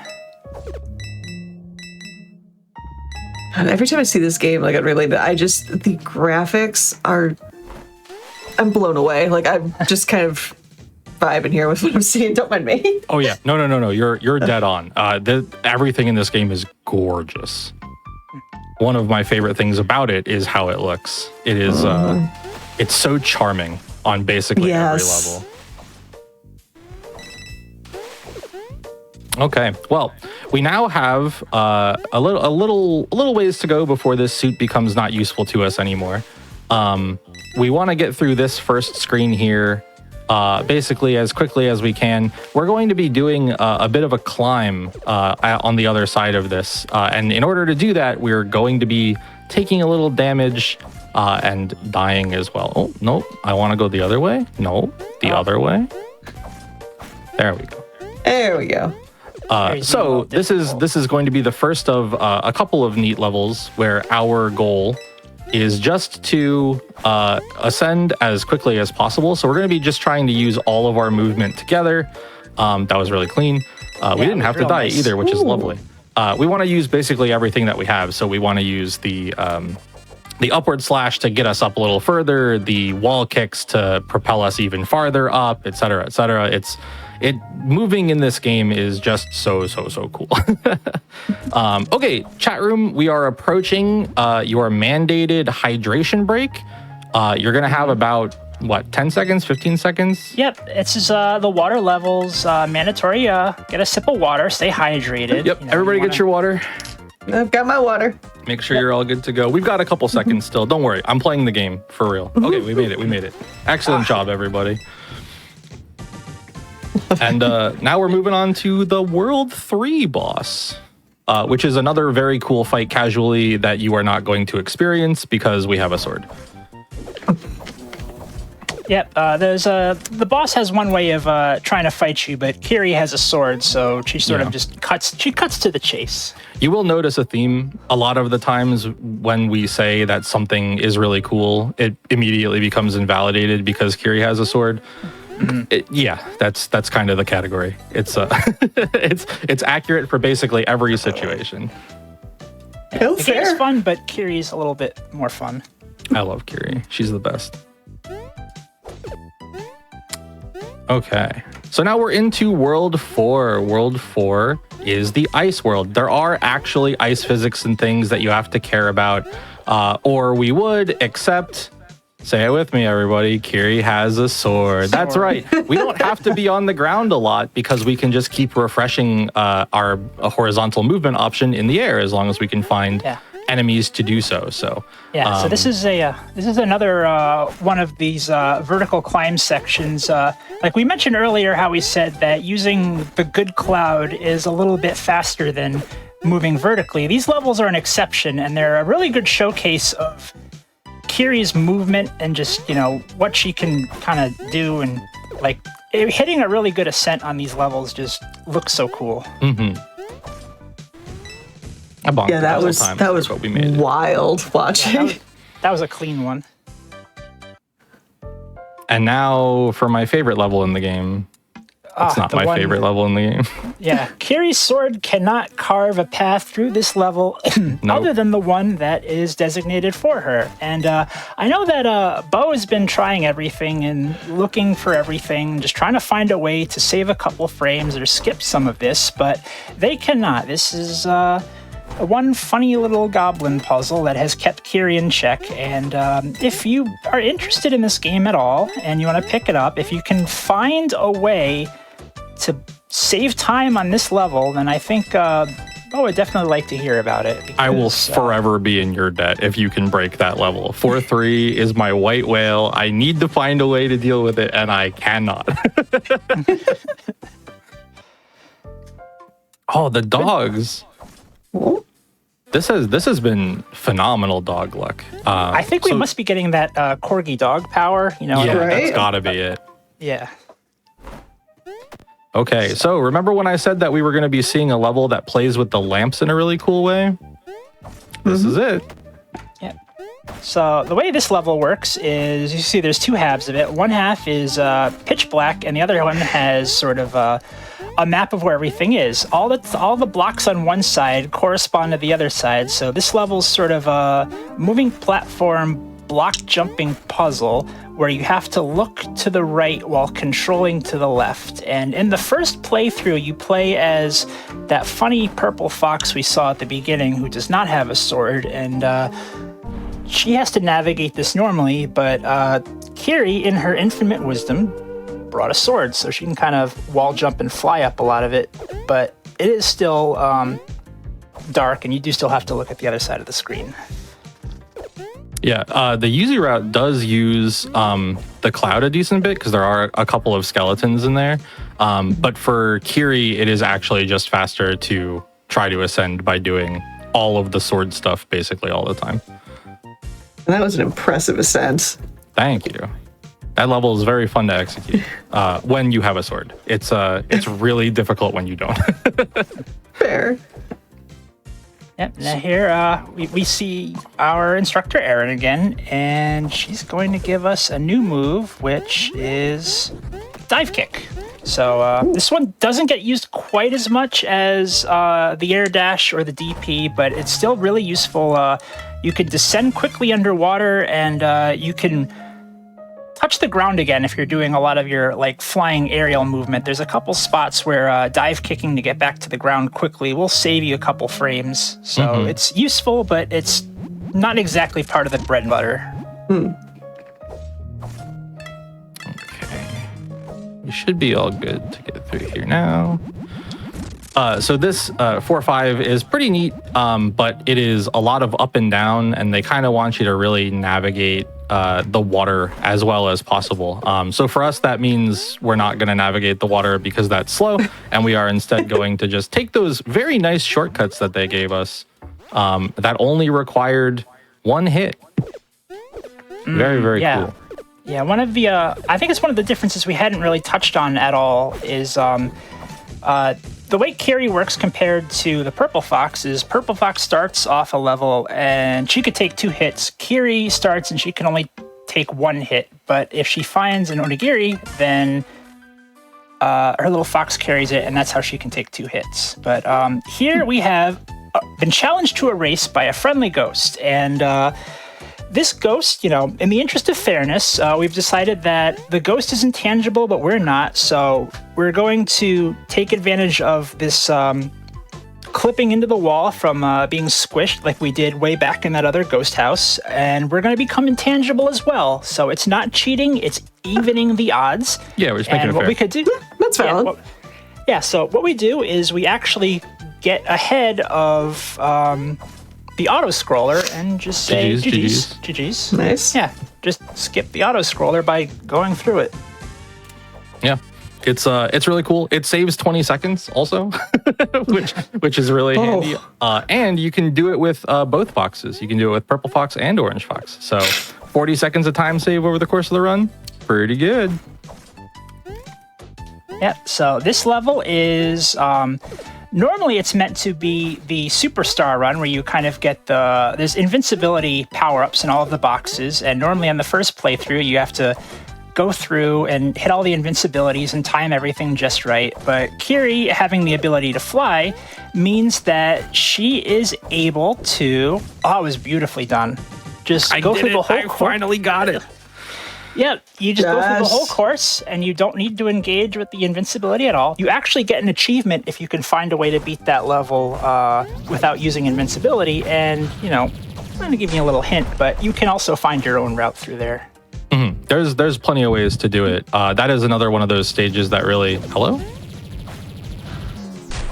She wasn't thrilled with that attempt at hitting her there, but that's okay. So that was the World 4 boss. There are more mechanics than just the bacon. But you won't see them here. And now we are on to World 5. This is the Air World. And when we fight Aaron in this stage, we will be getting probably the coolest move in the game. I think it's the coolest move in the game. Yeah, it's sort of the capstone to the move set, and it definitely just opens up a whole lot of movement. But right now, we're going to take a couple good clouds, and we're going to hit some pretty tight timings again to try to skip a vertical ascent so we don't get bonked by these floating platforms. I didn't trust that. I didn't hit it where I wanted it.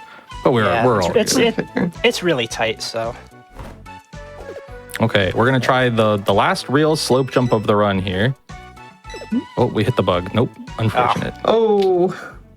So there's an extremely tight spacing there. Basically, you want to do a short little jump like we did in the beginning. That part went very well, but the problem is we also have to not touch that bug, because jumping off of the enemy, what we want to do is we want to just tap jump off of the ground, but tap jumping off of an enemy doesn't quite go as high, so we don't quite make that platform. But so this is another stage that is it is fairly choreographed, but it is a great example of this is one of those stages where, like, hey, what can you visualize yourself doing with this character? You can probably do it.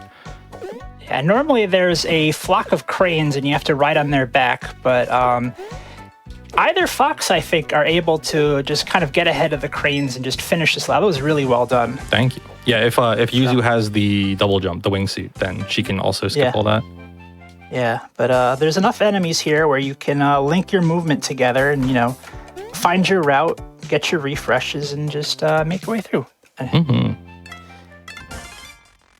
And now we're going to do nothing for like a minute or so. So this is also a great time for anything if you have it.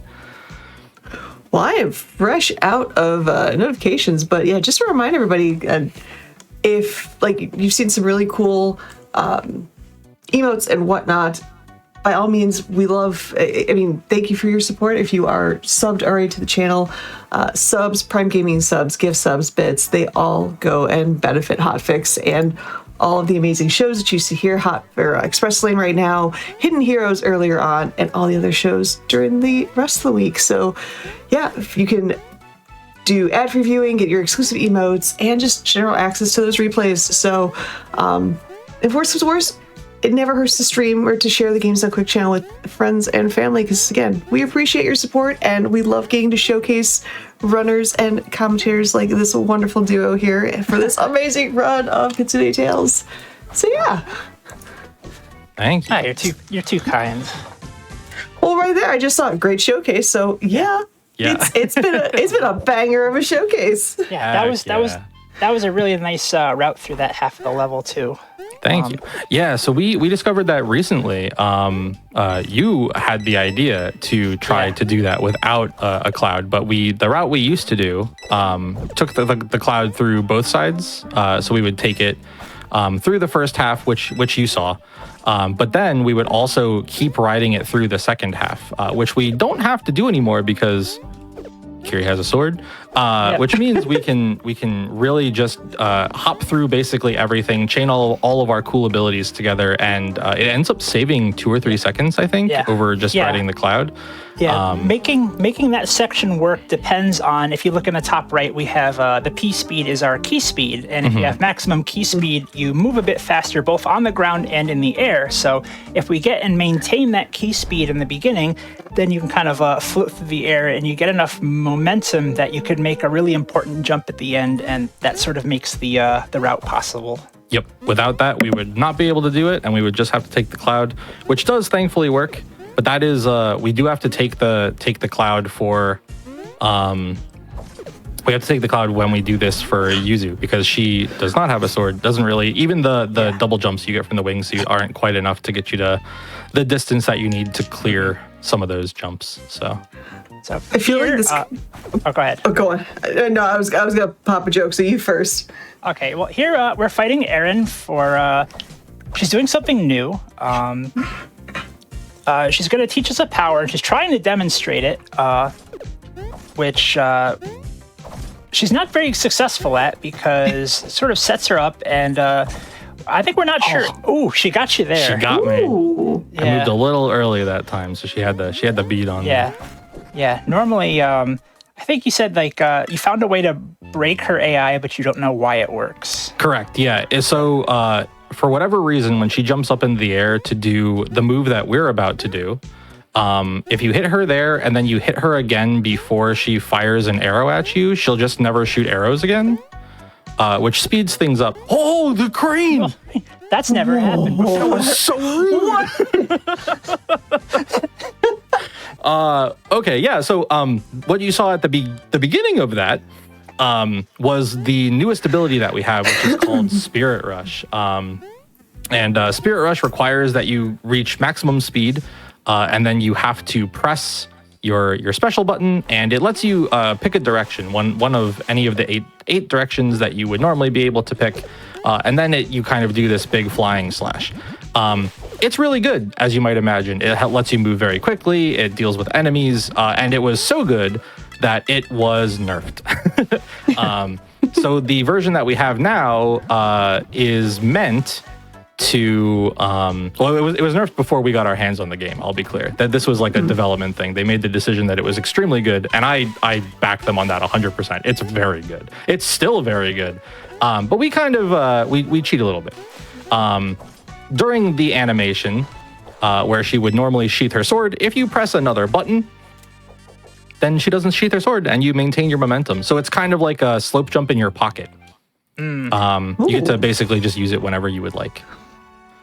And we are going to be doing that in like every stage. Basically every stage going forward is going to have a little bit of that. It's just the most efficient way to move once you have access to it. So yeah, it's a lot of fun too. Yeah, it's a blast. So this is 5-7. This is the first of 2 tower climbs. It's the longer of the 2. The other one we don't need to use a cloud for. You technically don't need to use a cloud for this one either, but it makes it very, very consistent. And as you can see, there's just no... This guy always tries it. He almost had me that time. So close, so close. Next time. Yeah. And now, It's like... we're going to fight my favorite boss in the game. Nice. And it may or may not be because I found the quick kill for this boss. GG's. GG's. What? What? Yep. So when does the boss show up? Oh, that was a proper samurai duel. Yeah, just one stroke. Just one stroke. Yeah. So when I found that by accident during my original casual playthrough, because I really just wanted to see if I could hit him before he attacks. Basically, as soon as he's like in line with you, he does a sword swing, and does like the whole shebang. So I wanted to see if it was possible to dodge all that. That was a handy little bit of invulnerability there. that was not. And so I just kind of ran across the screen and jumped at him and did the uppercut, and that was what came out of it. What we think happens is because you hit him and he has to fall, there's no way for him to cancel that fall animation, and so he kind of just falls off the stage and hits the death plane, and then that's it. That's the whole fight. That fight is also extremely cool, but again, there's not really a way to see it when you're playing this character. So 6-2 is your classic like rising water level stage. It's the only one aside from the tower climb in this world in the game, but it's pretty neat. We can get through it in one cycle because Spirit Rush is the way that it is. But yeah, that was 6-2. 6-3 coming up is a pretty cool example of the various ways in which you can use Spirit Rush. You can use it to kind of bounce off of water. You can carry that momentum into jumping off walls, all kinds of neat stuff. So this is like sinking really fast. So like normally you have like a slow descent there, but by Spirit Rushing down, you can kind of thrust into the water and just have that speed going through an otherwise slow section. And we do try to use the dive kick in water when we can, because as you might imagine, being able to move down in very, very slow liquid is very good when the alternative is slow. No, you guys are going the wrong way. You got to come back over here. This is one of the coolest ghost houses, I think, just as to watch. So I think I'm just going to let Bo run and let the gameplay just kind of play out. I'm just going to watch.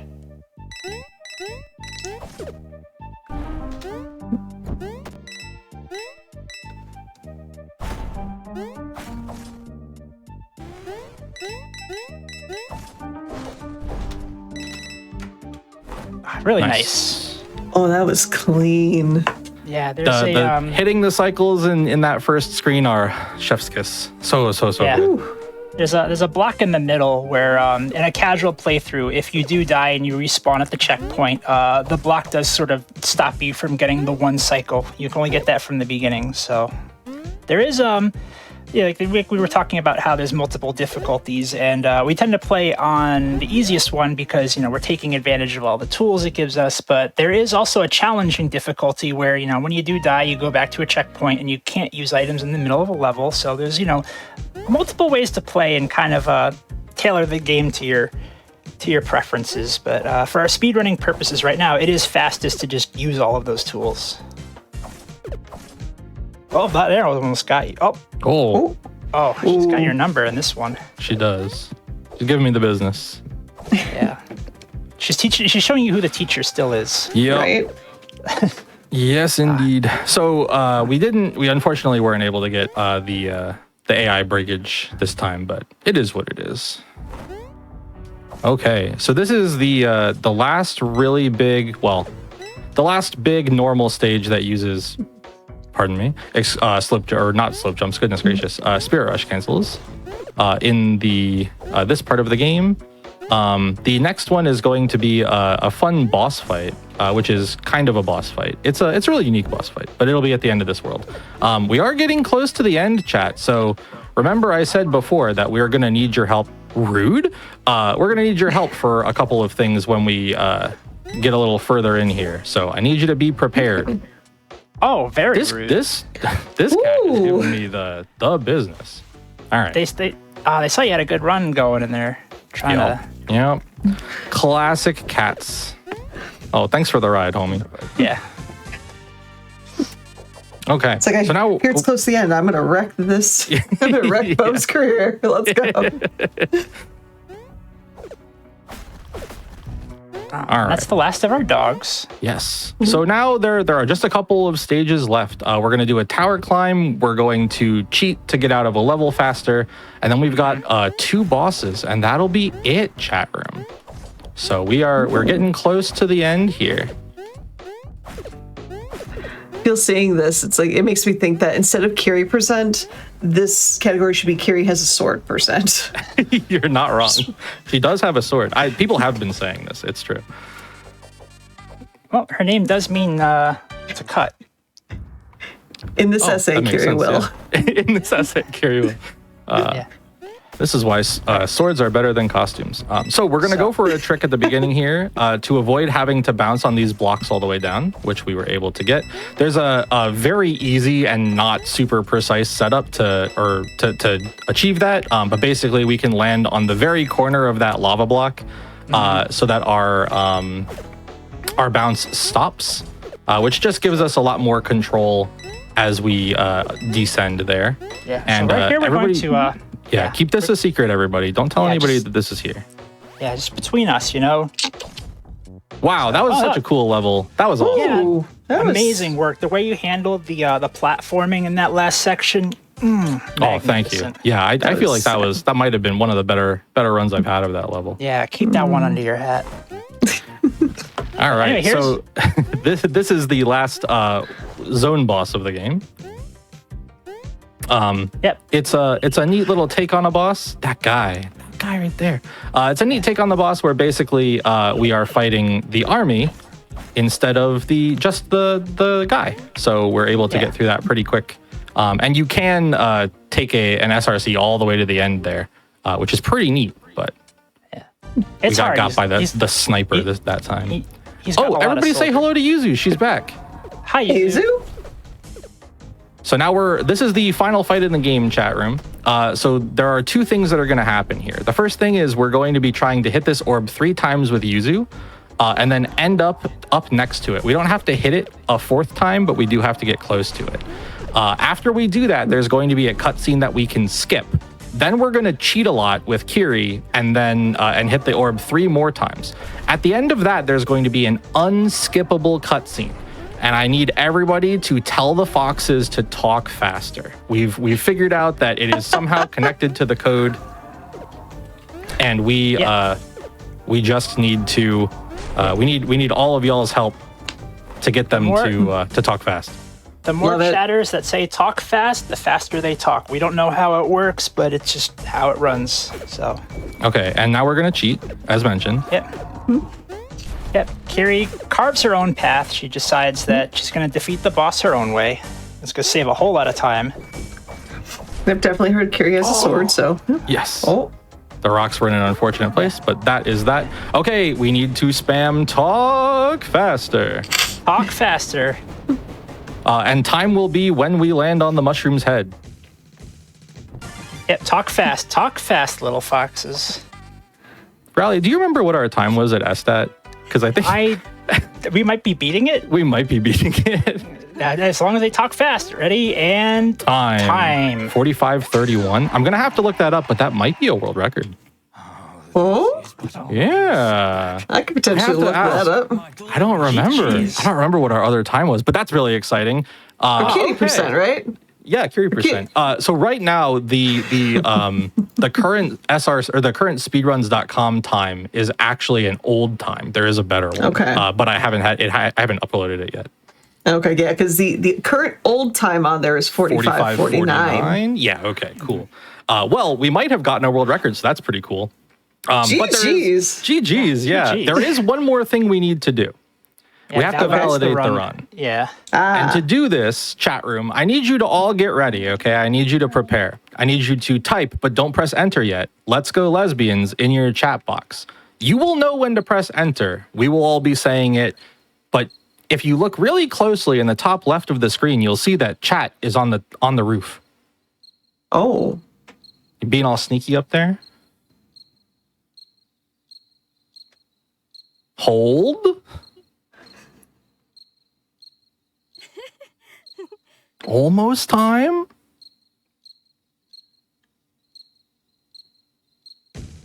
Let's go lesbians. Let's go lesbians. GG's everybody. That was Kiri percent. Potentially a new record. I feel kind of bad that I don't know what the record is right now since it's mine, but you know, it is what it is. It was a great run regardless. Yeah, that was really solid. We had a lot of very good stages and not a lot of bad clouds, which was always good to have. So agreed. But yeah, that was Kiri percent, and that was Kitsune Tails. This game is awesome. There's an entire other half of the game that we did not showcase tonight, where you play as the purple fox on her quest for more mushrooms, as you can see there. And it's there's a story that spans both acts of the game that's fully voice acted. It is absolutely worth your time and energy to take this through a casual playthrough. As you saw from this run, even if you're dying a lot in the middle of stages, you can kind of just get up and keep going. So like, it is extremely accessible. Anybody can play it. You should definitely, and I think it's on sale right now, right, Relly? Yeah, it's I think it's 30% off right now. So if you want to join in, try out the speedrun route. It's really accessible, so the next crown could be yours. Yeah. I guess shout outs make sense. So first of all, thanks for having us on. It's super awesome to be back on Hotfix. The last time I was on here was the non-binary People's Day celebration, and I'm just so stoked that this run was able to get back on to show off to more people. So thanks y'all for having us. Of course, big shout outs to the Rowdy Boys and the Binary Breakers, who I know are hanging out in chat tonight. Breakers mentioned. Yes. Yeah. Binary Breakers mentioned. Breakers mentioned. And I play a lot of this game over on twitch.tv/debonairvt, same way that you see it on screen. A couple nights a week. We primarily do Curie percent, but since we're coming up towards the end of the year, I have started working on a full any percent route. So we're doing both purple and orange foxes. So if you're interested in seeing more of this game or some other speedruns of fun platforming games, definitely come through and check me out. If you want to keep up with when I'm going live and or get photobombed by cute bunnies every now and again, I'm also on Blue Sky, same spelling of the name and everything like that. So hopefully I'll catch some of y'all over there. Raleigh, do you have anything you want to shout out? Yeah, I want to shout out the usual friends, all my, shout out the Rowdy Boys, shout out all my friends at the Garden, shout out all my friends anywhere else, anyone who's kind of checked in on us, helped us out, just kind of been there along the way. And I'd like to, thank you for having me along for this ride. It's been a pleasure to commentate it with you, and just to watch the run kind of develop over time with you. It's just been such a fun journey, so thanks for having me here. Yeah, thanks for coming along. This is our 12th marathon, I think, since we started last year. Yeah, so we've been making it around. So hopefully the trend continues and Kitsune Tails keeps showing up at marathons. So yeah, I think that does it for us, Asuka. So if you've got anything else, go for it. Yeah, just again, chat GG's for that absolutely wonderful run, and fingers crossed that you have updated your world record. Fingers crossed. I always love to see that. That'd be cool. Hello, and hopefully she doesn't wiggle as much as I think she's going to. Say hi, Freya. Hi. Yes, welcome back to our final run of this canine-themed express lane. And with that, we are going to... And side note, just got confirmed, Debonair did get a world record in that last run, so GG's again for that. That is awesome. We're going to be ending today with both dog fur in my hair, which is always great, and the fantastic Flap, who is going to be running Dust and Elysian Tail any percent warps. So hello, friend. Hello. Are you ready, Flap? I think so. And who is it? Who is this other disembodied voice here? This other disembodied voice is my buddy Sin. Say hi, Sin. Hello, all. I have no real experience with speedrunning this game, but I sure can talk a lot, so hopefully I can at least do some entertaining commentary for you all. Yeah, so you'll I've run him through the notes a little bit, so he knows what to talk about. I guess just a quick little thing. The speedrunning community is pretty cool. We have a little save we can just load so we can skip this funny little intro bit where you just mindlessly hitting guys while story is happening. But this run is very front-loaded, so Sin's gonna do his best to cover all of the important stuff in the first 5 minutes of the run, and then the last 15 will just kind of breeze by, hopefully. Yeah, hopefully. Let it not be like practice from last night. Practice last night was wonderful.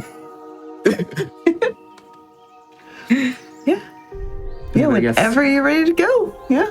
All right, so I guess just, whenever you want to give me a countdown, I'm good whenever. Sin, go for it. All right, 3, 2, 1, go. Good luck. And welcome one and all to the Dust and Elysian Tail Warped Any Percent. Instead of paying attention to that really clunky movement that we're forced to do for the first 1.5 rooms of the game, focus on this. This is what is known as a panorama cutscene. Now, while it's very pretty, it's also very slow. And sadly, we are forced to not only sit through that one, but one more at the beginning of Chapter 1. However, after that point, we will be getting rid of all of them through many different exploits and glitches. But before we can get to that point, back to this whole movement situation. Let's fix this now. And there we go. Nice. So luckily, this game is very nice and gives us the dash ability right off the bat, which unlocks a technique known as the ground dodge cancel, or GDC for short. Essentially, what Flap will be doing once we can get past this room right here, essentially trying to do an aerial combo to skip over a trigger that would initiate a little cutscene that we don't want to see. Oh, nice. But there we go. So this technique, again, is the GDC. By slashing into the ground and then doing the dash ability, rinse and repeat, you can allow Dust to cartwheel across the stage in very quick fashion, leading us into this next room, hopefully if we don't get red barriered, into the most important trick of the run. Let's see if we can get this. Oh, okay. And there we go. Breathe easy now. That was a pretty perfect trick. And nice. In the first 40 seconds of the run. Well done. Like a minute and a half. Yeah. Only to get red barriered against the wall. And you win and you lose some. But that right there is known as the Dust Storm cutscene skip. Essentially, by clicking outside of the bounds of the game while Dust is trying to actively get that ability, if we can time it perfectly, again, this is a frame perfect trick, it will bring up a menu that gives us the skip function, which we normally should not have, completely bypassing that cutscene. It would have had very funny banter, I promise, but we've got a speed run to get through. The game is not having it right now. It's not having it, but don't worry. It's like a soft homing system that Dust has when he attacks, so it's just up to the game if I get to get up there. No fair. With this beginning chapter, the prologue of Dust and Elysian Tail, essentially we're going to be doing a lot of resource gathering. That will come in handy for Chapter 1, which is where technically I would like to say the run begins, but sometimes the glade can be a little tricky, as you've seen within these previous rooms.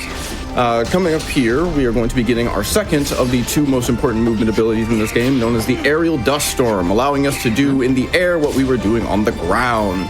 This being called the ADC, or Aerial Dodge Cancel. Look at us go. We're so fast. If it wasn't for the fact that these little side events and cutscenes would get in our way. Yeah, side events are a funny little thing in this game. Whenever there's something that draws text to the screen, it will essentially destroy all of your inputs. So if you're holding right, it'll remember that you were holding right and you're just going right until you let go. And right there, unfortunately not getting that bomb. And on that previous screen, we had done a little load, as in this upcoming room, there is a cutscene that normally we're not allowed to use the skip function on. However, the game's like, all right, you can do it. It's cool. And normally I would have blown that guy up with the bomb, but since we didn't get it, gonna blow him up. But also it's fine because we got red barriered and our resources are all right. Yeah, so as I had mentioned prior, this beginning prologue chapter is going to be a lot of resource gathering. Essentially, within Chapter 1, we are going to be taking the resources that we got here, which are 3 chicken, 5 keys, and at least 15 gold in order to acquire the item that will give this entire category its namesake, the teleport stones, allowing us to warp throughout many parts of the game, which we are going to get to right now. We've made it to Chapter 1. How are you feeling? Is that a good glade? That was an okay glade. We got the stuff that mattered, and then got invisible red barrier because I was so far off the screen I couldn't see it. Which I feel like is a first for us. No, that happens in that room every now and then. But again, as I said in the prologue, that is the second of the forced panorama cutscenes. All the other ones we are going to be skipping through a bunch of different tricks that may or may not involve bullying. Sorry, it just is And what it is. We gotta do what we gotta do. We're escorting them to various locations, like a nice forest and a hot spring.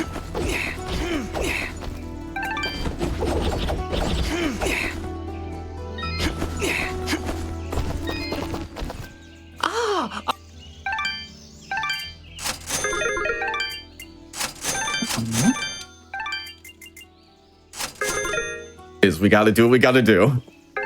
Oh, nice.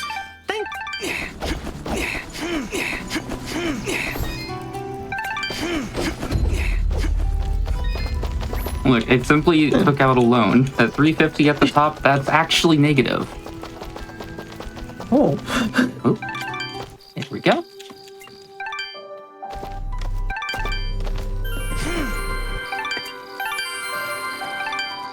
Alright, I also just made a save on this map screen.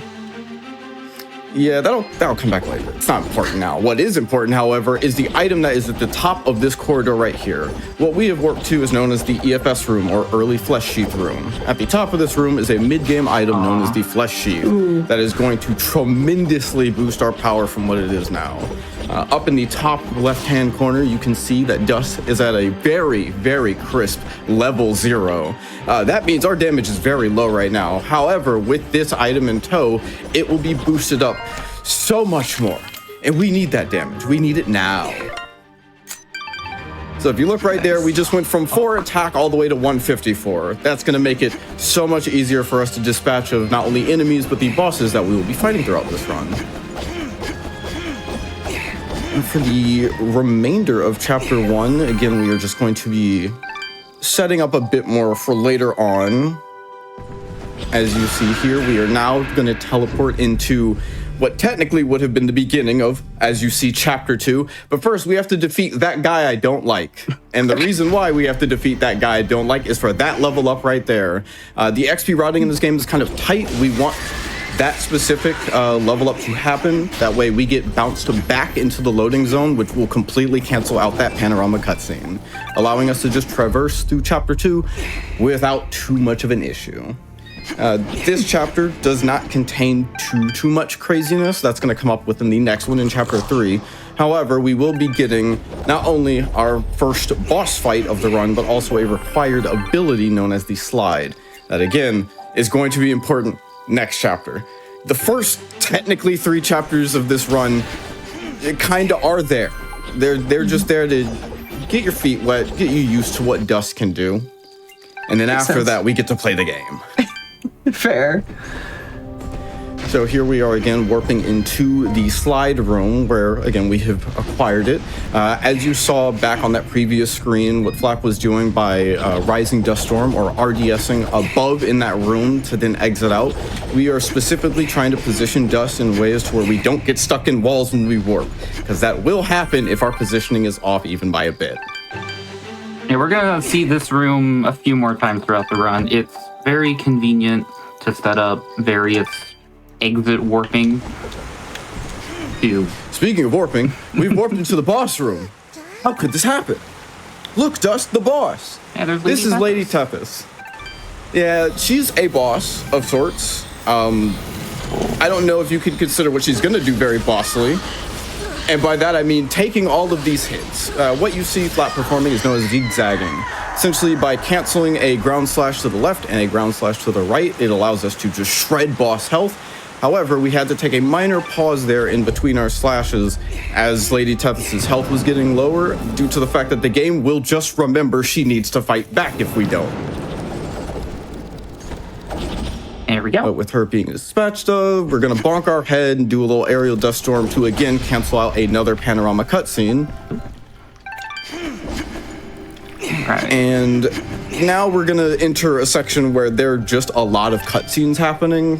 3 back to back, unless you want to count 5. This one making 4. It's a lot. Yeah, there's these two, then there's 3 more. Well, 4 more. There's a lot here. This is just a lot of downtime, a lot of story happening. Yeah, so if you had, if GDQ would like to say anything, is there anything important? Should the viewers know anything? Oh, geez. Let's see here. I can always remind people of that as soon as my computer stops panicking. Another reminder that Game Zone Queer is actually coming up October 31st to November 7th, and it's going to be highlighting queer and LGBTQIA+ runners benefiting the Lambda Legal Defense and Education Fund. Volunteer submissions are currently live, and they stay live until September 22nd, which is coming up. So after this run, go to gdq.gg/volunteer/GDQueer to volunteer for the event. And just seeing the people like on staff just absolutely loving this event. It's going to be super cool and has really cool people behind it. So definitely check that out. And I pick up that sheep for good luck. Yeah, so realistically, with that cutscene that you had done those lovely announcement overs, honestly, the most important cutscene in the game. If everybody was ready to leave now, I think we're good. We can call this a PB and wrap it up. But yeah, we like picking up that sheep for good luck. Plus, it lets us see Fidge. We like Fidge. And so, funny little thing we're going to do here is we're going to skip that little whooshing animation. It's gone. We are in chapter 3 now. Yeah, we completely skipped past the Chapter 3 little intro vignette, and now we get into the most warps-intensive portion of the run. This is where all the remainder of our teleport stones are going to go to die. Essentially, we are going to be bouncing between 4 different manors to collect 4 different key items in order to unlock the final boss of this area, Kane. What you saw there was the first of those key items, as well as the ability Iron Grip. Now, we don't really need it since Dust can practically fly, but I guess it's cool to have if the game's gonna make us get it. Yeah, for reference, the EFS strat we did in Chapter 1 requires Iron Grip to get it, and we just now got it, but we've obviously have had that power up, or had the damage augment this whole time.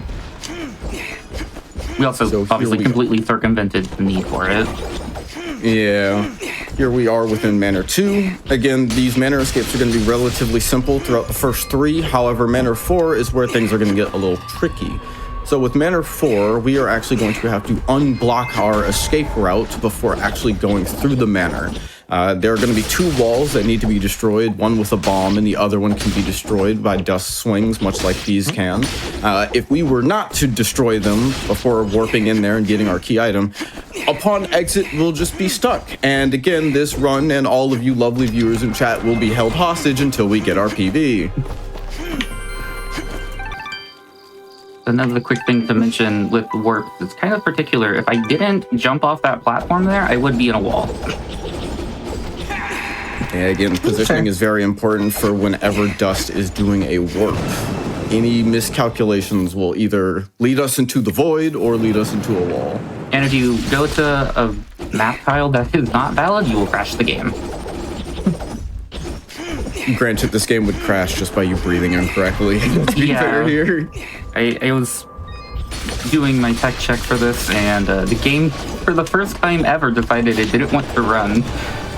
Luckily, we got that sorted out, but I don't know why. It was fighting. Yeah, so that was Mansion 3. Gonna be moving on to the save monument here so we can warp out to the map and go unblock Mansion number 4. That's if those hornets do not give us an issue. As I mentioned before, there are 2 walls, one that has to be destroyed with a bomb. And would you believe it, the bomb is placed in an area that just happens to have an obstacle in our way. This little hornet's nest that we're going to see right here can sometimes be in the way. Let's hope not. Yeah, I should have held it a little bit longer. There we go. Oh, I got 2 now. There we go. And we got 2. All right, so we have 1 for insurance. Let's see if we're going to need it all. And there we go. Very nice. But we got it. Oh, we still have this one. Okay. Listen, we can just take it. We'll take it all the way to the boss fight. There you go. Only. Yeah, if I could explode Kane, I definitely would. He's a bully. Again, we needed to destroy those walls, so now once we warp in there, just gonna dash around in a couple of rooms, get our note, get our key item, and it is time for our grand escape. Another caveat to this manor in particular is that it has a section that just happens to have a bunch of enemies grouped up right next to the wall. And as you see there, when a bunch of enemies are close to the edge of the screen into another room, it's a red barrier, but luckily we were able to dispatch of them quickly enough to proceed further. Yeah, there's no surefire way to get through there. And the movement I did is relatively the best way to to increase your odds of not getting stuck, but the enemies are so close to the edge of the room right there. It's very difficult. Oh, a little bit higher. Well, now we have a reason to try to route in the bomb. We'll dodge saving it for Kane and save it for them specifically. If only. Oh, that's not correct. There we go. There we go. Speaking of Kane, do a little bit of a save strat real quick. Yeah, let's save really quick because this boss can snowball. But this is going to be the introduction to the final boss of Chapter 3, known as Kane. Again, all of those key items that we used are going to finally bring Kane into the corporeal realm where we can hit him with our funny CGI sword. This boss fight is going to go similarly to Lady Toughest, as you can see, with Flap doing a bunch of zigzagging on the ground. However, the major caveat is that we get to abuse the power of sweet invulnerability. For some reason, every time Flap pauses and Dust is in a neutral position, the game just kind of forgets that Dust needs to be hit when the boss hits him. Cool for us, not so much the boss, judging by that health bar. As you see here, Flap is going to go ahead and switch over to the normal difficulty before actually defeating the boss, because this boss gives us some sweet XP, enough to boost us 5 levels higher. And on casual difficulty, whenever you level up, all of your skill gems that you are awarded per level up actually get auto set, and we don't want that, as we want to save these for the final boss encounter of this run. Yeah, we want as much damage as possible. If we didn't swap to normal there, all 5 of those levels would just get evenly distributed across all 4 attributes. And, well, that's like 4 extra stones we could have put into damage. Also, here's Chapter 4. Yeah, so I know the estimate says that this should be like 21 minutes, but we lied. Listen, we played a little trick on you. We got to climb a mountain, and mountains are kind of hard to do. See how hard that was? That mountain took forever. That was incredibly difficult. Yeah, it's like that. It's kind of like a blink and you miss it kind of thing. Like Gigi's first try on that. Yeah, thanks. Listen, if you go back and watch the VOD, I promise you it's somewhere in there. It's somewhere. But here we are at basically the end of Chapter 4, where we're just going to go through a bunch of dialogue with these characters. Our poor boy Dust just got hit with an existential bomb. But you know what? We shrug it off. We got places to be and things to do. Here's Gaius again. He's totally not important and not a bully. Put it very nicely. How could he be important?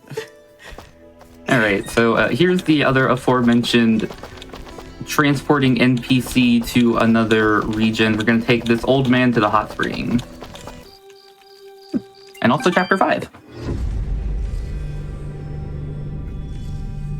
Yeah, with the way that this old man, he loves it so much here that he's going to give us some XP to level us up all the way to level 8. That is going to be the final level of the game. We have everything we realistically need. So now after this last exit warp, we are going to go ahead and just warp all the way into the Great Basin. Final boss room, final boss phase. We've got all of our stones on attack. It is finally time to end this once and for all. So this is General Gaius. Unlike the other boss fights, you can see that he's rather mobile. He likes doing a bit of moving around, so we can't do our zigzagging strategy. And what you may see coming up relatively shortly. Don't say it. Unless, it's like unless. I feel like I have to explain it. If I don't, we'll be missing some sweet context. He can combo break with the name. Yeah, it's the Voldemort. It shall not be named. Oh, there it is. Just know that he carries. he can just decide to say, hey, your combo, you've had enough fun. It's my time to fight back. But judging by that health bar, he has been very nice so far. If he would stop doing it towards the tail end, it'd be even nicer. But yeah, the goal is just kind of this aerial combo into a slam, rinse and repeat. The only thing that gets in our way is whenever Gaius decides that, you know what, my time. That's the first time I've gotten a 3 parry Gaius in the last 3 weeks. Everything else has been much higher. Fun little fact about it, it's like a 1 in 48 chance for him to do that in the air, and we need to hit him like 80 or 90 times. Oh my god. Maybe an average of 2, but no. Alright, like every good Metroidvania, we end with the crawling section to the right, but I made a save on the map earlier. Yeah, we're going to use that save really quick to do something even funnier than crawling on the map, and that's using our super cool movement to end the run. And that's fine. GG's. Yeah, time creeps up fast in this game. As soon as we do that little broken save exploit, it just kind of happens. Fair. Yeah, seriously. GG's, that was awesome. It's like wacky. It's like a 1934 about. That sounds about right. Yeah. All right. Yeah. Both of you, shout outs. Where can they find you? What are you currently playing? Give love out. Go for it. So I stream on Twitch weekly. I've been doing a lot of dust practice for this, but also, if I may, shout out another marathon, Fastest Furs, coming up in October. This run will be having another exhibition there as well. Make sure you check that out. Yeah, but other than, I just stream generally through the week. I've been playing this, I've been playing a lot of Silksong. Probably will end up moving on to other things. I think a trauma center-like game is getting a demo very soon. I'm very interested in looking at that. Nice. And Sid? While you can't find me anywhere, play Silksong. Play the game. It's good. It's really good. I've been waiting years for it. It's really good. just play game. Just play game. You know what? Turn off stream. We're good. GG's, everybody. Congratulations on a wonderful performance. Time to play Silksong for the next 2 hours. Well, before everyone goes away, I will say, give some GG's one more time to Flappinson for that awesome run of Dust Elysian Tail. My brain isn't braining anymore. But otherwise, that is officially it for today's episode of Express Lane. If you're just tuning in, no worries. We got you covered. We're going to be playing just both shows. Again, right after this, we're going to replay Hidden Heroes. Then we're going to replay this episode of Express Lane. And then if you tune in tomorrow at 7 p.m. Eastern, you're going to get to see Crosshair followed by Speedruns from the Crypt. So until next time, I'm Oscar424, and I will see you out on the Express Lane. Bye.